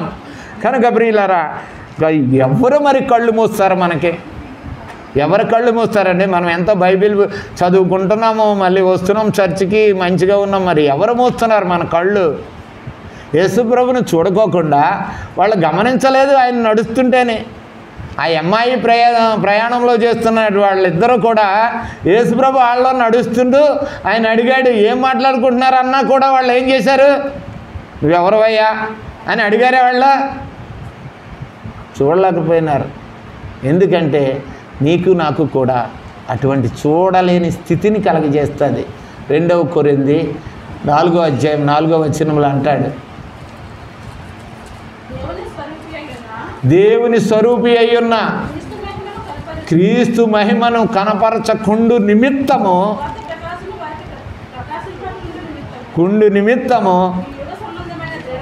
ఈ యుగ సంబంధమైన దేవత అంటే అపవాదండి. ఊరికో దేవత ఉన్నది కదండి. మన తెలంగాణ ప్రాంతంలో అయితే గల్లీకో దేవత, మన చుట్టూరు కాపలా కాయటానికి చాలా ఉంటారు వాళ్ళు. కాపలా కాయటానికి కాదు, మనల్ని కడదేర్చడానికే వాళ్ళు చూస్తారు. వాళ్ళు యుగ సంబంధమైన దేవత మనోనేత్రములకు గుడ్డితనము కలగజేస్తుంది. అది గుడ్డితలమాడు కలగజేస్తాడు. ఆ గుడ్డిలో ఉన్నావా? నీ కళ్ళు తెరవలేదా? నీ కళ్ళు కనపట్టలేదా?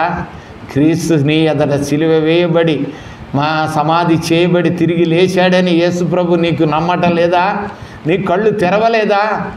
వాడు మూసేశాడా? గుడ్డితనం. గుడ్డి వాళ్ళు, కళ్ళుండి చూడలేని వాళ్ళు, గుడ్డి వాళ్ళు.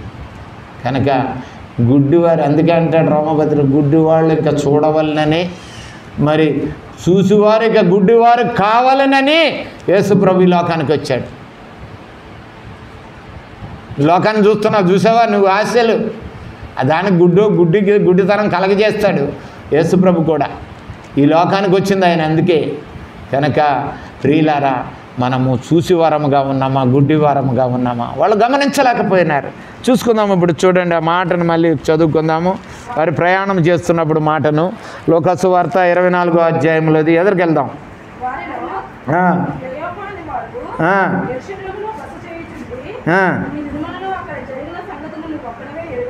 నువ్వు ఒక్కడవే ఎరుగవా? ఆడు అడుగుతున్నాడు యేసుప్రభుని, నీకు ఒక్కడికే తెలియదా? యెరూషలేం నుంచి వస్తున్నావు కదా, మనం అందరం కలిపి, అదే కదా ఈ దారి, నువ్వు కూడా యెరూషలేం నుంచి వస్తున్నావు, మరి నీకు తెలీదా? యేసుప్రభు ఏం జరిగింది యెరూషలేంలో నీకు తెలీదా? యెరూషలేములో ఏ సంగతి జరిగిందో నీకు తెలియదా అని అడుగుతున్నాడు ఆయన యేసుప్రభు వారిని.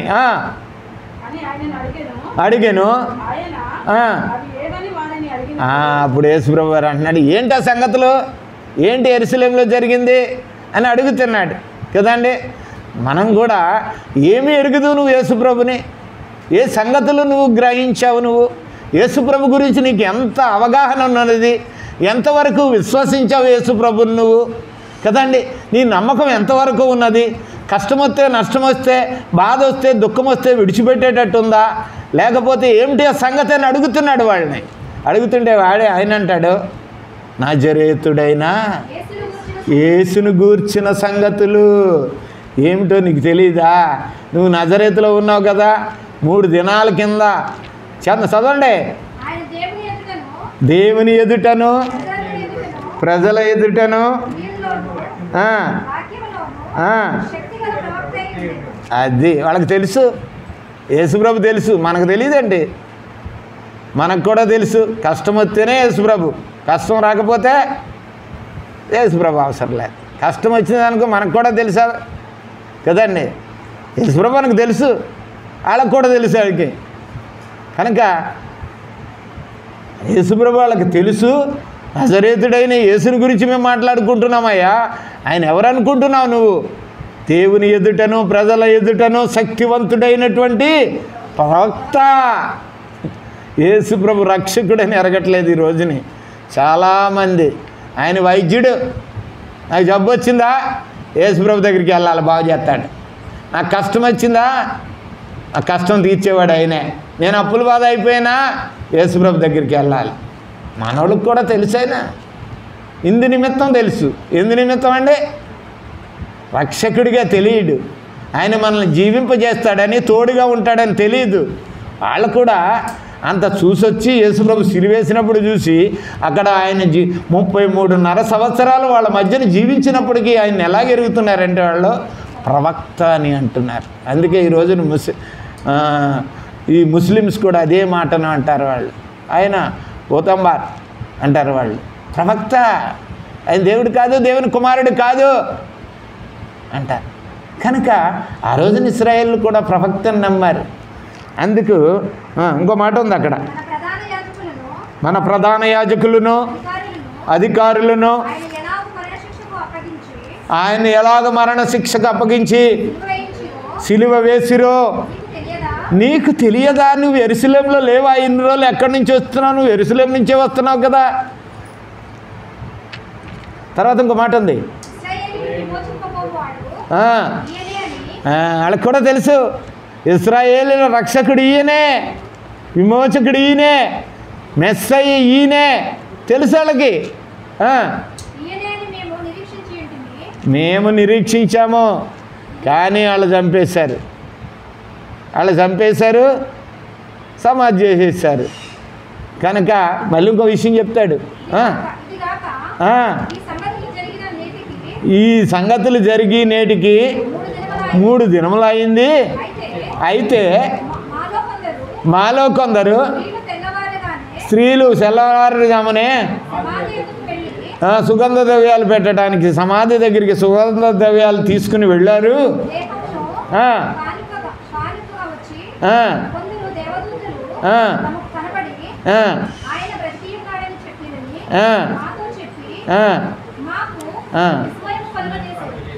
వాళ్ళకి భయం అంటే ఆయన ముందే చెప్పాడు కదండి. ఎంతవరకు చదువుకున్నాం మనం. 3వ దినాన్ని లేస్తానని అందరితో చెప్పాడు ఆయన. వీళ్ళకి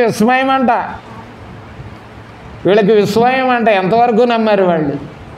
స్త్రీలకు కనబడినట్టు దేవదూతలు చెప్పారంట, ఆయనే మాట్లాడాడు కదా. కనుక మన జీవితంలో కూడా మనము దేవుని మాటే నీ ప్రత్యక్షత, దేవుని వాక్యే నీ ప్రత్యక్షత. ఆయన సజీవుడైన లేచాడంటే లేచాడాయన.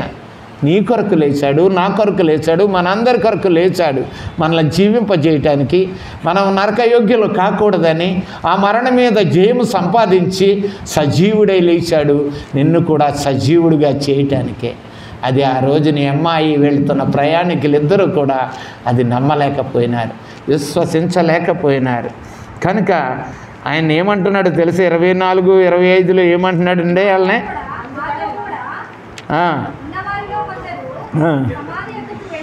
24, 25 చదివేయమ్మా, టైం అయిపోతుంది. కొన్ని మాటలు చెప్పం. సమాధి యొద్దకు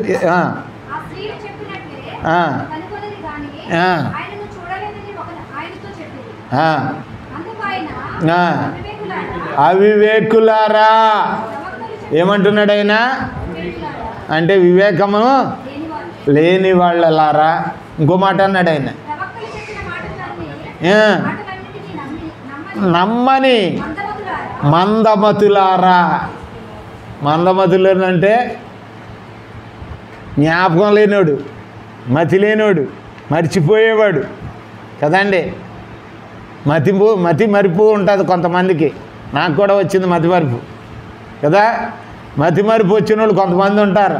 వాళ్ళని అంటున్నాడు, మరి ఆ రోజున విన్నారు కదండ్రా బాబు, ప్రవచనాలన్నీ విన్నావు, లేఖనాలన్నీ విన్నావు, మరి ఎందుకు ఈ మందమతి వచ్చింది మీకు? మందమతులారా. చదువమ్మా.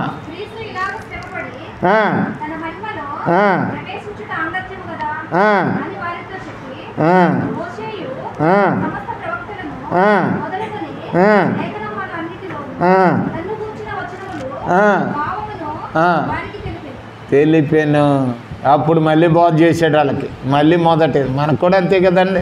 పోయినారు ఏం చెప్పామో లేదు, మళ్ళీ చెప్పాలి మనకి కదా. మనం కూడా ఎవరు మనం? మందమతులు మనం. దేవుని థ్యాంక్స్ అమ్మ, ఒప్పుకున్నావు. మందమతులు మనం. నిన్న చెప్పింది ఇవాళ గుర్తుండదు, మనం చెప్పింది ఇవాళ గుర్తుండదు. మందమతులు మన జీవితంలో. నీ మందమతిని కూడా తీసేస్తాడండి ఆయన. ఆయన దగ్గరికి వెళ్ళినట్లయితే నీ మందమతిని కూడా తొలగించడానికి ఆయన ఇష్టపడుతున్నాడు. నీకున్న మతి మరుపును తీసేయడానికి ఇష్టపడుతున్నాడు ఆయన. అందుకే అంటున్నాడు, వాళ్ళు తీసేయడానికే వచ్చాడు, వాళ్ళ కళ్ళు తెరవటానికే అక్కడికి వచ్చాడు, వాళ్ళతో ప్రయాణం చేస్తున్నాడు, వాళ్ళకు ఆ యొక్క ప్రత్యక్షత వాళ్ళకు చూపించడానికే వాళ్ళతో వచ్చాడు ఆయన. కనుక మనం గమనిద్దాం. ఏమంటున్నాడు తర్వాత మాట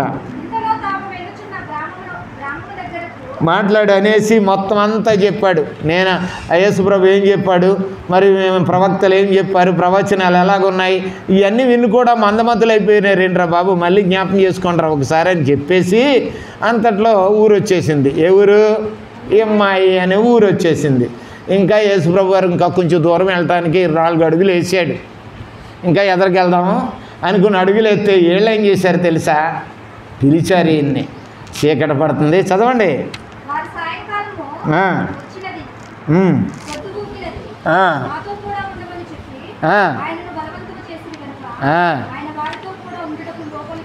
ఆయన చూశాడు. అలాగే వదిలిపెట్టేస్తారా వీళ్ళు, పిలుస్తారా అని ఆయనే చూశాడు ముందు. వీళ్ళ ఏదో పెద్ద ప్రేమ ఏమీ లేదు వీళ్ళను. వీళ్ళ హృదయాలేంటి చెక్ చేయటానికి అంత కదండి. కొంతమంది అలాగే అంటారు, అయ్యో బ్రదర్ మా ఇంట్లో ప్రార్థన పెట్టుకోవాలి, మేమేలాగా ఉన్నాం, మా ఇంటి దగ్గర అది ఉన్నది ఇది ఉన్నది అంటారు. టైంపాస్ వాళ్ళకి, టైంపాస్. ఏదో అడగలేదంటే బాధపడతారేమో అని, చెప్పలేకపోతే బాధపడతారని కదండి. చాలామంది కూడా మన మనుషులను సంతోషపెట్టడానికి ఇష్టపడుతుంటారు. ఓ మాట అన్నాడు యేసుప్రభు పరిశుద్ధాత్మ దేవుడు గలతీలకు రాసిన పత్రిక 1వ అధ్యాయం 10వ వచనంలో 1:10 ఇప్పుడు నేను మనుషుల దయన సంపాదించగోరుచున్నానా, దేవుని దయను సంపాదించగోరుచున్నానా? ఎప్పుడు నేను సంతోషపరచగోరున్నట్లయితే కాకపోదును, క్రీస్తు దాసుడు కాదు, క్రైస్తవులు కాకపోదు. మనం ఎప్పుడు మనుషులనే సంతోష పెట్టాలి, వాళ్ళ మనల్ని పొందాలి. ఆడే మట్లే అయిపోతాడని చదివమ్మన్న, ఆడికేం చేస్తాడాడు?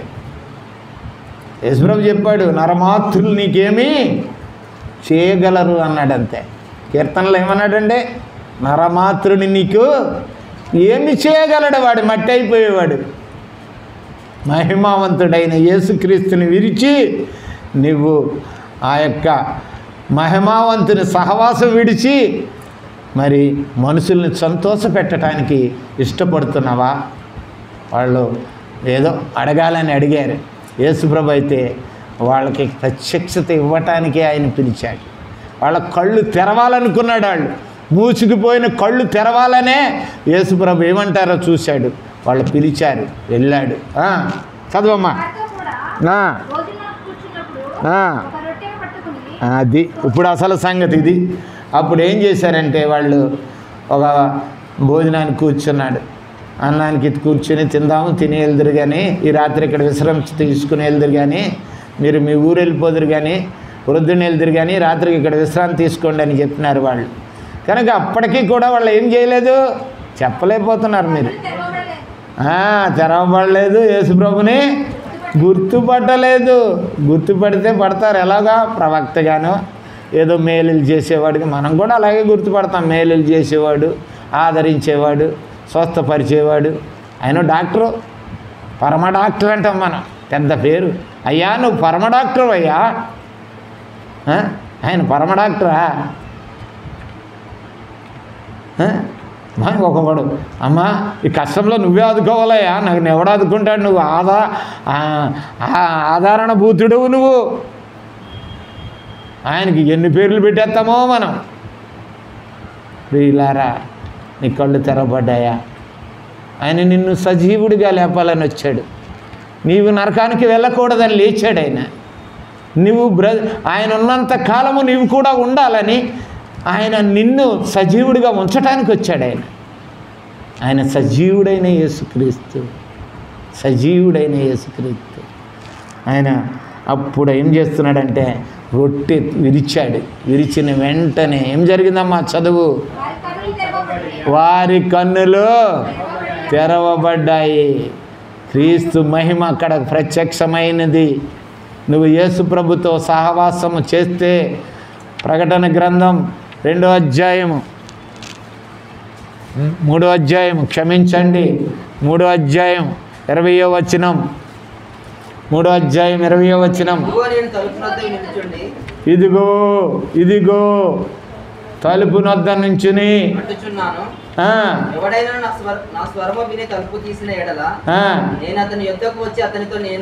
అదే టెస్టింగ్ చేశాడు వీళ్ళ దగ్గర. యేసుప్రభు వారు వాళ్ళతో కలిసి వెళ్ళి, వీళ్ళు అసలు ఏంది, వీళ్ళ హృదయంలో నాకు స్థానం ఉందంటావా? వీళ్ళు నిమ్మతంగా నిజంగా నన్ను నమ్ముకున్న వాళ్ళు అంటావా? వీళ్ళు ఏదో వాళ్ళ మేలుల కోసం నమ్ముకున్నారా, లేకపోతే నిజంగానే నన్ను పిలుస్తారా అని అనుకున్నాడు.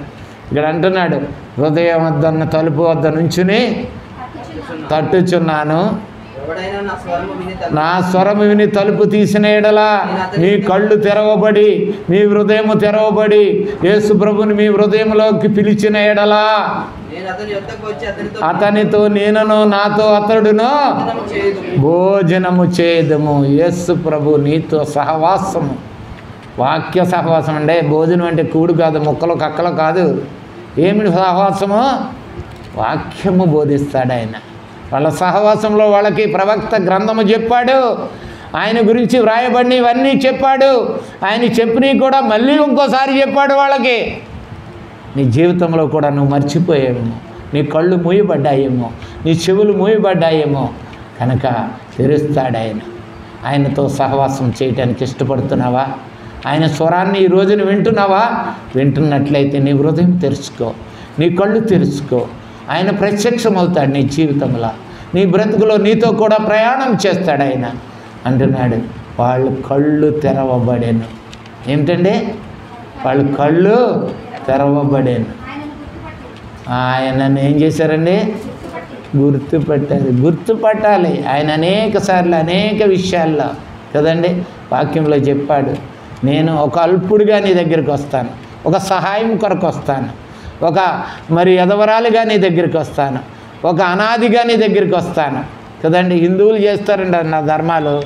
హిందువులు ఎవరన్నా అడిగితే కనీసం కొద్దైనా సాయం చేస్తారు. మనవాడు ఏమంటాడు తెలుసా? దున్నపోతులాగా ఉన్న పని చేసుకోలేవా? నీ విధి నువ్వు చేయరా, నీ విధి నువ్వు చేయి, నీ ధర్మము నువ్వు చేయి. ధర్మం అంటే ఏంటండి? అమ్మా ధర్మం పెట్టండి అంటాడు వాడి ఇంటి దగ్గరికి వచ్చి. ఆ ధర్మం అంటే ఏంటి? దేవుని విధి. అల్పుడైన ఒకడికి పెడితే నాకు పెట్టినట్టే, అది ధర్మము. కనుక వాళ్ళ కళ్ళు తెరవబడ్డాయి. భోజనానికి ఆయన అడిగిన వెంటనే భోజనానికి కూర్చున్నారు. వాళ్ళు భోజనం తినెళ్ళు అన్నారు. వెంటనే ఆయన కళ్ళు తెరవబడ్డాయి. వాళ్ళు ఆయన్ని గుర్తుపట్టారు. గుర్తుపట్టాలి. నీ జీవితంలో కూడా నీవు యేసు ప్రభువుని గుర్తుపట్టాలి. అంటే యేసు ప్రభువుని గుర్తుపట్టడం అంటే భిక్షగాన్ని గుర్తుపట్టడం కాదు. యేసు ప్రభు వాక్యాన్ని గుర్తుపట్టాలి. ఏం గుర్తుపట్టాలి? యేసు ప్రభువు తిరిగి లేచి నీ కొరకు ఈ మాటలను గుర్తుపట్టాలి. వాళ్ళు గుర్తుపట్టలేదు. గుర్తుపెట్టిన వెంటనే ఆయన ఏమైపోయినాడు? అదృశ్యుడయ్యాడు. చాలు చాలు, నేను అదృశ్యుడైనంటే వెళ్ళిపోయాడని కాదు, ఆయన కనపడలేదు. ఇక నీ జీవితాంతము నీ కళ్ళు తెరవబడి అట్లాగే చూస్తున్నట్లయితే నీ జీవితంలో ఎప్పుడూ ఉంటాడు ఆయన, నువ్వు తోడుగా ఉంటాడు. కొన్ని మాటలు నేర్చుకుని ముగించేసుకుందాం. చూడండి, మరి ఆ కళ్ళు తెరవబడటం అనే మాటలను కొన్ని చేర్చుకుందాం. మరి అపోస్తుల కార్యములు 9వ అధ్యాయం 18వ వచనం ముగించేద్దాం. 10 నిమిషాలు, ఇంకా 10 నిమిషాలే, 1 గంట కాలేదు. అతని కన్నుల నుండి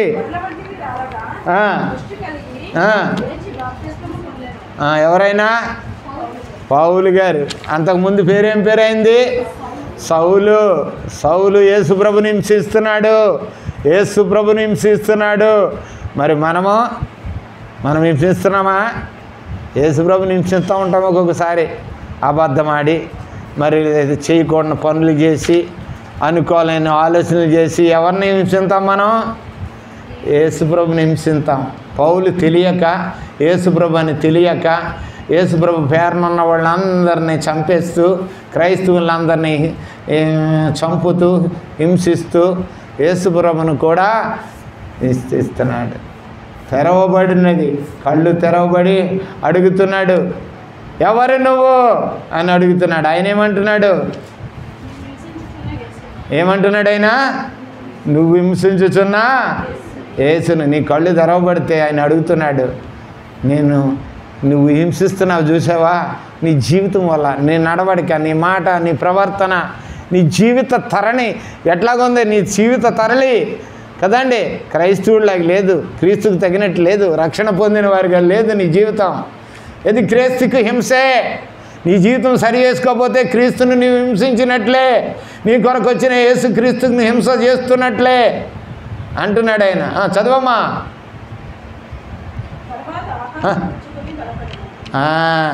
కళ్ళు తెరిచి నువ్వు హింసిస్తున్న క్రీస్తును అన్నాడు. పౌలు కళ్ళు తెరిచినవాడు నీ కళ్ళు నా కళ్ళు తెరుస్తాడు. నువ్వు హింసిస్తున్నావా? నీ కళ్ళు మూసేస్తాడు ఆయన. మూసేసిన తర్వాత తెరవటానికి మార్గం ఏర్పాటు చేస్తాడు. ఏ దాసుడి దగ్గర పౌల్ని ఎక్కడికి పంపించి అననీయ దగ్గరికి పంపించాడు. సౌల్ని అననీయ దగ్గరికి వెళ్ళమన్నాడు. అక్కడికి వెళ్ళిన తర్వాత ఏం జరిగిందో తెలుసా? అననీయ దగ్గర కళ్ళు తెరవబడ్డాయి. కళ్ళు తెరవబడి ఆయన కూడా ఏదెన్సు వాళ్ళు కళ్ళు తెరిచాడు.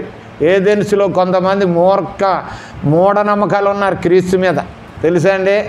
యేసుక్రీస్తు ఫోటోలు పెట్టుకోవటం, యేసుక్రీస్తు అంటే ఒక దేవుడని నమ్మకం పెట్టుకోవటం, చాలామంది ఉన్నారు ఏథెన్సు వాళ్ళు కదండి. ఏథెన్సులో చాలా భక్తి గలవాళ్ళు. అపోస్తుల కార్యం 17వ అధ్యాయంలో మరి అక్కడ ఉన్నది, మరి అక్కడ 16వ వచనంలో వాళ్ళు చాలా భక్తి కలిగేవాళ్ళు. ప్రతి దేవుడంటే నమ్మకం ఉన్నది, విశ్వాసం ఉన్నది వాళ్ళకి. మనకు కూడా ఉన్నది విశ్వాసం, నమ్మకం ఉన్నది. కానీ యేసు ప్రభును చూడలేం మనం. యేసు ప్రభు కళ్ళు తెరవలేదు, ఆయన చూసే కళ్ళు తెరవలేదు. మనం ఇంకో రీతిలో చూస్తున్నాం యేసు ప్రభుని. వాళ్ళు కూడా ఒక బలిపీఠాలు కట్టేశారు వాళ్ళు ఎక్కడికక్కడ. ఒక బలిపీఠం అక్కడికి వెళ్ళాడు ఈయన కళ్ళు తెరవబడి ఏథెన్సు సువార్తనికి వెళ్ళి అక్కడికి వెళ్ళిన తర్వాత మరి అపోస్తుల కార్యం 17వ అధ్యాయం 16వ వచనంలో ఒక మాట ఉంది.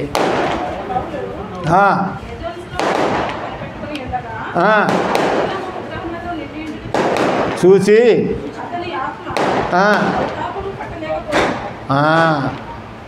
కనుక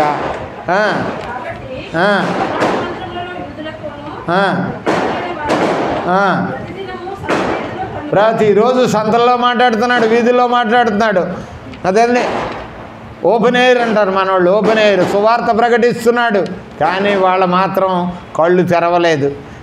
నువ్వు కళ్ళు తెరవటానికి ఏథెన్స్కి వెళ్ళి ముగించేతన సమయం అయిపోయింది తక్కువ కనుక అక్కడికి వెళ్ళి అన్నాడు, మీకు భక్తి ఉందని నాకు తెలుసు, మీరు మంచి విశ్వాసులని తెలుసు, మీరు క్రైస్తవులని తెలుసు, మీ ఇంటి మీద సిలువ ఉందని నాకు తెలుసు, మీ దగ్గర బైబిళ్ళు ఉన్నాయని నాకు తెలుసు, మీరు మంచిగా ఉంటారని తెలుసు, అన్నీ తెలుసు. కానీ ఏమీ లేదు, మీకు కళ్ళు తెరవబడలేదు. కనుక మీరు తెరవబడని దేవునికని ఏ బలిపీఠం కట్టారో ఆ బలిపీఠం గురించి మీ కళ్ళు తెరిచే ఒక గొప్ప సంగతి నేను చెప్తానని వాళ్ళకి ఆ దేవుడి గురించే, ఆ క్రీస్తు గురించే చెప్తానని చెప్పాడు. నీ కళ్ళు తెరవబడ్డాయి. ఇప్పుడు ఎంతమందికి చెప్తున్నావు నువ్వు సువార్త? ఎంతమంది కళ్ళు తెరుస్తున్నావు నువ్వు? ఎంతమందికి కళ్ళు మూసుకుపోయిన వాళ్ళకి సువార్త ప్రకటిస్తున్నావు నువ్వు? ప్రియ సహోదరి సహోదరుడా, నీ జీవితం నా జీవితం వేస్ట్ అండి. మూసిపోయిన జీవితం ఏమో అందకూడదు, ముగిసిపోయే జీవితం. నువ్వు చెప్పకపోతే నీ కళ్ళు తెరిచిన దేవుడికి నువ్వు తెరిచావు అనుకుంటే ఇంకొకరికి జరిగిపడాలి కదండి. ఒక మాట అన్నాడు రోమపత్రిక 15వ అధ్యాయం 1వ వచనంలో. ఏమన్నాడంటే రోమపత్రిక 15వ అధ్యాయం 1వ వచనంలో, కాగా బలవంతులమైన మనమే సంతోషపరచుకున్న నేరక బలహీనుల యొక్క దౌర్బల్య స్థితిని భరించుటకు బద్ధులమై ఉన్నాము. మనకు బాధ్యత ఉంది. మన కళ్ళు తెరిచాడు, మనం గుడ్డివాళ్ళం కాదు. యేసు ప్రభుని చూసాము, యేసు ప్రభుతో ఉన్నాము, నడుస్తున్నాము, చర్చికి వస్తున్నాము, క్రైస్తవులుగా బ్రతుకుతున్నాము. కళ్ళు తెరిచిన వాళ్ళమైతే ఇంకొకరు కళ్ళు తెరవాలి. నువ్వు నీ పక్కన ఉంటారే, నీతో పని చేస్తారే, నీతో సహవాసం చేస్తారే, నువ్వు అనేక మంది దగ్గర తిరుగుతున్నావే, సంతల్లో తిరుగుతున్నావు, మార్కెట్లో తిరుగుతున్నావు, రోడ్ల మీద తిరుగుతున్నావు, డ్యూటీ దగ్గర ఉంటున్నావు. మరి ఎవరి కళ్ళలో తిరుగుతున్నావా నువ్వు? పౌలు తెరవబడిన కన్నులతో మరి అదే తెలుసు వారి కళ్ళు తెరిచాడు. రెండవ మాట ఏంటంటే చూడండి,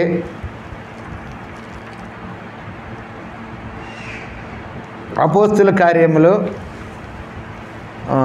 కొరింథీయులకు రాసిన మొదటి పత్రిక, కొరింథీయులకు రాసిన మొదటి పత్రిక 15వ అధ్యాయం 19వ వచనం మరోసారి ధ్యానం చేసామని కొంచెం మాటలు చెప్తాను.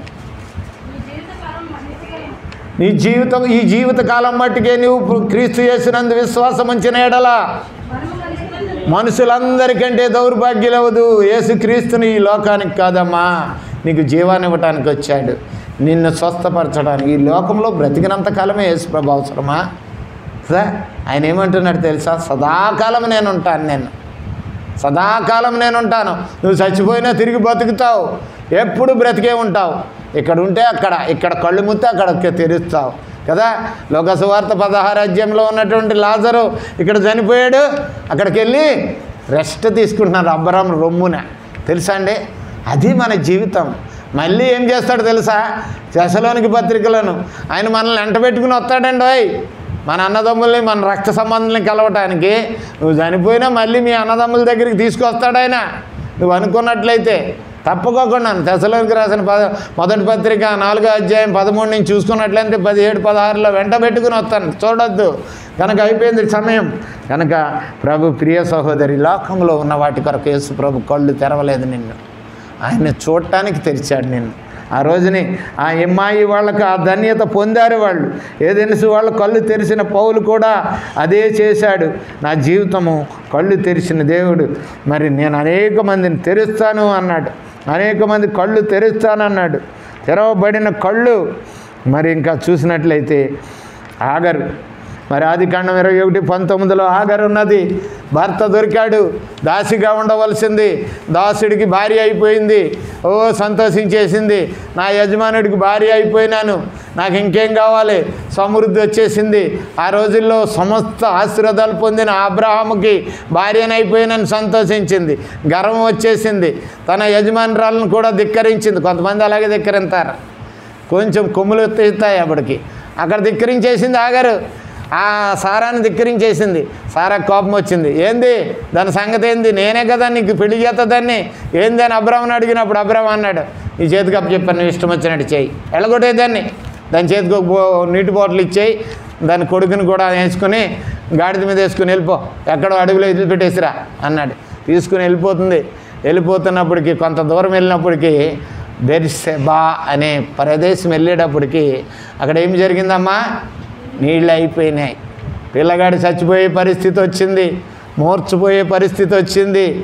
ఇంకేం చేసిందంటే యువతలకు వచ్చేసి పిల్లగాడిని అక్కడ పెట్టి ఇక్కడికి వచ్చి ఏడుస్తుంది, అయ్యా నువ్వు ఇచ్చిన ధన్యతను మర్చిపోయానయ్యా, కళ్ళు మూసిపోయి ప్రవర్తించానయ్యా, నా యజమానురాలను కూడా నేను తిట్టానయ్యా, నా యజమానిని కూడా వేధించానయ్యా. కొంతమంది అలాగే వేధింతానే ఉంటారు, మర్చిపోయి కళ్ళు మూసిపోయి వేదన పెడుతుంటారు. వేధించానయ్యా, వేధించానయ్యా, ఇప్పుడు నాకు అర్థమైందయ్యా, ఒక్కసారి అయ్యా అంటుంది ప్రార్థన చేస్తున్నప్పుడు. చూడండి ఎంతది, 19వ వచనం.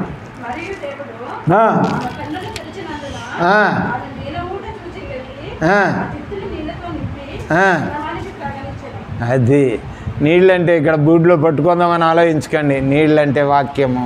నీళ్ళంటే ఏంటంటే దేవుని వాక్యము నిన్ను తెరుస్తుంది, నీ కళ్ళు తెరుస్తుంది. నువ్వు అనునిత్యం చదువు, దేవుని వాక్యం దివారాత్రములు చదువు, అది నీ జీవితానికి మేలు చేస్తుంది, నీ బ్రతుకును ఆనందింపజేస్తుంది. నీ జీవితంలో ఉన్న కష్ట నష్టాలు ఆయనే నీకు తోడుగా ఉంటాడు. అందుకే అన్నాడు, ఎక్కడ 2-3 క్రీస్తు వాక్యంలో ఉంటారో, లేకపోతే కుటుంబంలో ఉంటారో, వాళ్ళ పిల్లలతో సహవాసం చేస్తారో అక్కడ నేను వస్తాను వాళ్ళకి సహాయం చేయడానికి. నేను అందులో అనాథులుగా చేయనన్నాడు. కనుక నీ వాక్యం ధ్యానం చేయి, అప్పుడు గుర్తు చేసుకుంటుంది. దేవుడు చేసిన మేలును ఆగారు గుర్తు చేసుకున్నప్పుడు ఆమె కళ్ళు ఆయన తెరిచాడు. ఈ రోజున ఆగారులాగా నీవు కూడా ఏ విధమైన మూసుకుపోయే స్థితిలో ఉన్నావేమో, నీ కళ్ళు తెరవటానికి ఇష్టపడ్డాడు. నేను చెప్పేస్తాను, ఇంకా టైం లేదు నాకు. సంఖ్యాకాండంలో పెద్ద ప్రవక్త అండి ఆయన. ఎంత గొప్ప ప్రవక్త అంటే 22వ అధ్యాయంలో ఉంటాడు. ఆయన పేరేం పేరండి, బిలాము. బిలాము అనేవాడు ఎంత గొప్ప ప్రవక్త అంటే, వాడు ఏ మాట అంటే ఆ మాట నెరవేరటానికి మంచి ప్రవక్తగా దేవుడు ఆశీర్వదించేశాడు. ఆయన ఆశీర్వదించేసి ఆయన ఏది చెప్తే అది జరుగుతుంది, ఆయన ఏ ప్రార్థన చేస్తే అది జరిగిపోతుంది. అంత ధన్యత ఇస్తే ఒక రోజున బాలాకు వచ్చి అంటాడు, ఇశ్రాయేల్ని శపించాయా, యూదుల్ని శపించాయా, నీకు బహుమానాన్ని ఇస్తానంటే వెంటనే బయలుదేరాడు గాడిద ఎక్కి. వెళ్తుంటే దారిలో ఏం చేసింది గాడిద, ఒక తన్ను దాన్ని కింద పడేసిందండి. ఇంకా కర్ర తీసుకుని కొట్టాడు. మళ్ళీ ఎక్కాడు, మళ్ళీ పడేసింది, మళ్ళీ ఎక్కాడు, మళ్ళీ పడేసింది. అయితే అప్పుడు వాడు కళ్ళు మూసిపోయి గాడిదని 3 సార్లు కొడితే గాడిద అంటుంది మానవ స్వరంతో, ఎప్పుడన్నా నిన్ను ధిక్కరించానా, ఎప్పుడైనా నిన్ను వాహనం కాకుండా ఉన్నానా నేను కదా. మనం గాడిదలమా, మనం కూడా గాడిదలమే. యేసుప్రభుని మోస్తున్నావా నువ్వు? యేసుప్రభు నీ ఒక ప్రవక్తకి, మరి ఒక ప్రవక్త అయినటువంటి దేవుని వాక్కును ప్రవర్తించినటువంటి వాడికి వాహనాన్ని ఎప్పుడు తిరగలేదు. వెంటనే అప్పుడు దేవుడు చెప్పాడు, వీడు మూర్ఖుడు, ఇంకా ఎన్ని చెప్పినా వింటలేదు, వీడు ప్రవక్తే కానీ పనికి మాలినోడు అని చెప్పి ఏం చేశాడు ఆయన, కన్నులు తెరిచాడు. తెరిస్తే ఎవరు కనబడుతున్నారు,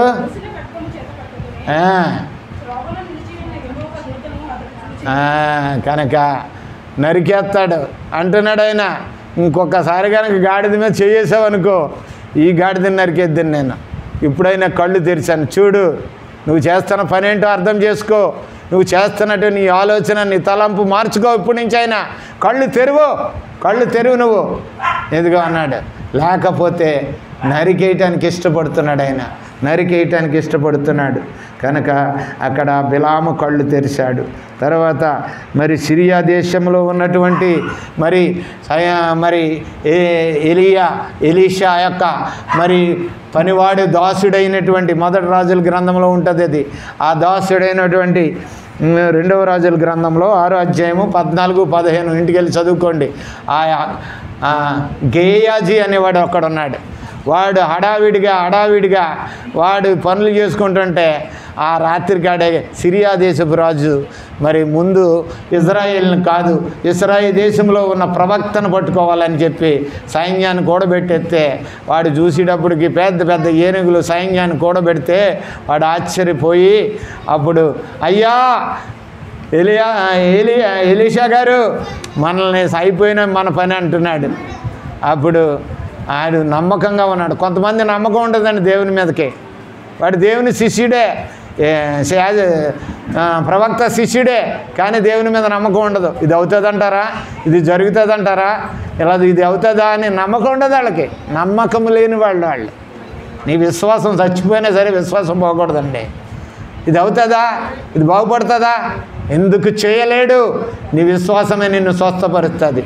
వాడు చూసి అప్పుడు ఆయన ఏమన్నాడు తెలుసా, ఎలీషా అయ్యా వీడి కన్నులు నీవు తెలుగు, నీ గొప్ప కార్యాలు చూడటానికి తెరువు అంటే. చూడండి 2వ రాజుల గ్రంథం 6వ అధ్యాయము 14వ వచనములో, వీడి కళ్ళు తెరువు, ఒక్కసారి నీ గొప్పతనాల కోసం వీడి కళ్ళు తెరువు. బైబిల్లో ఎన్నో రాసి ఉన్నాయి, వీళ్ళ కళ్ళు తెరువు. మన కళ్ళు తెరవబడాలి, దేవుని అద్భుతాలు చూస్తాం మనం. అప్పుడు ఏం కనపడ్డాయి ఆడికి,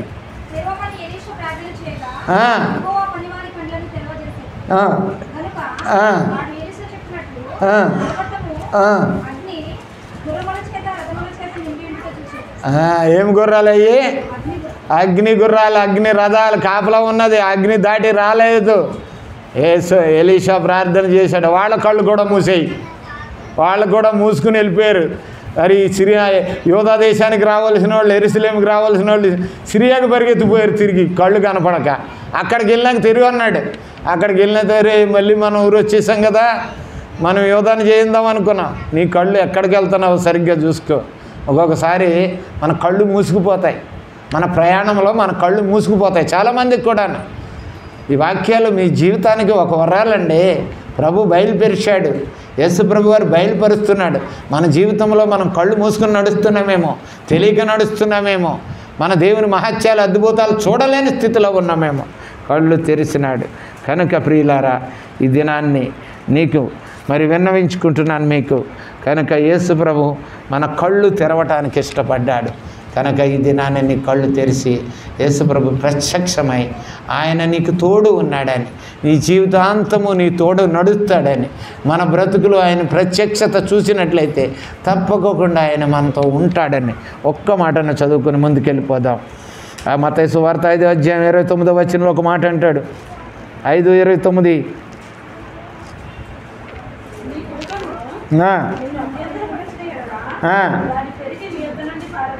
ఏమంటున్నాడండి, ఏది నిన్ను అభ్యంతరపరుస్తుందో, నీ కళ్ళు మోగొడుతుందో దాన్ని తీసే అంటున్నాడు. అది నిజంగా నరికేయమని కాదు, నేను కింద నిజంగా కళ్ళు తోడుకోవటం అని కాదు, నీ అభ్యంతరాన్ని తొలగించుకో.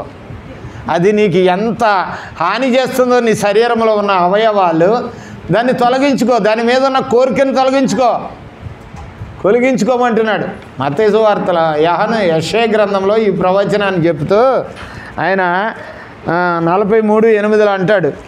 43:8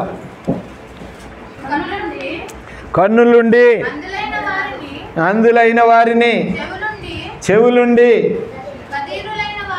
బదిరులు అంటే చెమిటోళ్ళు అండి. బదిరులు అంటే చెమిటి వాళ్ళని అర్థం. బదిరులు అని తెలుగులో మాటనే, బదిరులు అంటే చెమిటి వాళ్ళు అని అర్థం. తీసుకొని రండి. ఇప్పుడు ఎవరన్నా ఉన్నట్లయితే ఆయన అడుగుతున్నాడు మనల్ని, ఎవరన్నా అతిథిలో ఉన్నట్లయితే ఏమంటున్నాడండి? తీసుకురండి, తీసుకురండి. చెవులు ఉన్నాయి కానీ వినలేకపోతున్నాం దేవుని వాక్యాన్ని, కళ్ళు ఉన్నాయి దేవుని ప్రత్యక్షత చూడలేకపోతున్నాం. ఉపయోగం ఏముంది? అలా దేవుని దగ్గర, క్రీస్తు దగ్గరికి రమ్మంటున్నాడు. కింద మాట ఉంది, సర్వజనులారా గుమ్ముగూడి సంఘంగా రండి.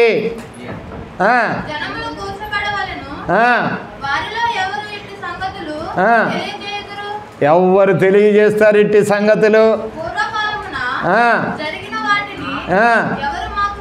ఎవరు ఏ విషయాలు చెప్తున్నాడు ఆయన? వాళ్ళకి ఎంఐ ఊర్లో ఉన్న వాళ్ళకి ప్రవక్త ప్రవచనాలు చెప్తున్నాడు, ఆయన గురించి రాయబడినవి చెప్తున్నాడు. ఈరోజు యేసుప్రభు నీకు కూడా చెప్తాడు. నువ్వు కళ్ళు మూసుకుపోయినట్లయితే, నీ చెవులు వినబడినట్లయితే, ప్రియ సహోదరి సహోదరుడా, దేవుడు ప్రేమించాడు నిన్ను. దేవుడు ప్రేమించడానికి, నీకు జీవాన్ని ఇవ్వడానికి పిలుస్తున్నాడు. రా. ఇంకో మాట ఉంది, తాము నిర్దోషులమని తమ సాక్షులను, నీ జీవిత సాక్ష్యం తెచ్చుకో. ప్రభువా, నేను నిర్దోషినయ్యా, నా గుడ్లు కళ్ళున్నాయా, చూస్తున్నానయ్యా, నిన్నే వెంబడిస్తున్నానయ్యా, నీతోనే నడుస్తున్నానయ్యా, నీ మాటలన్నీ వింటున్నానయ్యా, ఆయన మనసులో పెట్టుకుంటున్నానయ్యా, నా హృదయంలో వాటి ప్రకారమే జీవిస్తున్నానయ్యా. నీ సాక్ష్యం చెప్పుకో, ప్రభు దగ్గరికి రమ్మంటున్నాడు.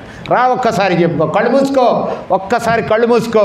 ప్రభువు నిన్ను రమ్మంటున్నాడు. ప్రభువా, ఇదిగోనయ్యా, నేను విడిచిపెట్టలేదయ్యా నిన్ను, నా కళ్ళున్నాయ్యా, నువ్వు నా కళ్ళెదురున్నావయ్యా, నిత్యము నీ మాటలు వింటున్నానయ్యా, నేను నా సాక్ష్యము తెలుసయ్యా నీకు, నేను నిర్దోషినయ్యా, నేను అలాగే లేనయ్యా. కళ్ళు మూసుకుని ఒక్కసారి ప్రభువు నీ ఎదురున్నాడు. ఎక్కడ 2 3 నా నామమును ఉందరో అక్కడ మీతో ఉంటానన్నాడు. నిన్ను ఆదరించడానికి, నిన్ను అనాథనగా వెదవకోకుండా నీకు నిత్య జీవం ఉండటానికి ప్రభు ఇష్టపడుతున్నాడు. ప్రభు ఇష్టపడి పిలుస్తున్నాడు. ప్రియ సహోదరి సహోదరుడా, రా, ప్రభు సన్నిధిలో ఉన్నావు. గుంపుగా రమ్మన్నాడు, సంఘంగా రమ్మన్నాడు, సహవాసంతో రమ్మన్నాడు, ఎదురున్నాడు. ఒక్కసారి కళ్ళు మూసుకొని ప్రార్థన చేస్తాం. ప్రేమగల తండ్రి, వందనాలయ్యా, నీ మధురమైన మాటలు నా జీవితానికి కూడా ఇచ్చావయ్యా. నేను కళ్ళు మూసుకుని ఉన్నానేమో నాయన జ్ఞాపకం చేసుకో అయ్యా. నేను నీకు హింసిస్తున్నానేమోనయ్యా, నా మాటల ద్వారా నా యొక్క సహనాన్ని కోల్పోయి, మరి నా కుటుంబం మీద సహనాన్ని కోల్పోతున్నానేమోనయ్యా. నిన్ను చూసి కూడా నేను నువ్వు పెడుతున్నటువంటి ఆ పరిపూర్ణంలో సహనము, ఓర్పును కోల్పోతున్నానేమోయ్యా. నేను గుడ్డివాడి కాకుండా ఉండటానికి సహాయం చేయ. నీ మాటలు విన్నానయ్యా, ఓర్పును దయచేయ, సహనాన్ని దయచేయ నాయన, ధన్యత దయచేయ. నీ బిడ్డలు నీ కళ్ళ ఎదురుకి వచ్చారయ్యా, నీదిగో నీ ఎదురు ఉన్నారయ్యా. ఒక్కసారి వాళ్ళని జ్ఞాపకం చేసుకున్నానయ్యా. ప్రతి వాళ్ళ కళ్ళు తెరివయ్యా, నిన్ను చూసే కళ్ళయ్యా, లోకాన్ని చూసే కళ్ళు కాదయ్యా. నీ మాటలు వినే చెవులు వారికి దయచేయ. విన్న మాటలు విని వారి హృదయంలో జాగ్రత్త పరుచుకుని వారి జీవితాంతము నాయన నువ్వు రక్షకుడు అని, విమోచకుడు అని, సజీవుడు అని, నీవు జీవిస్తున్నావు గనక మమ్మల్ని జీవింపజేస్తున్నావని ఆ బిడ్డలు ఎరగటిచే ధన్యత దయచేయమని యేసుక్రీస్తు వారి నామమును బట్టి వేడుకుంటున్నాను తండ్రి. ఆమేన్.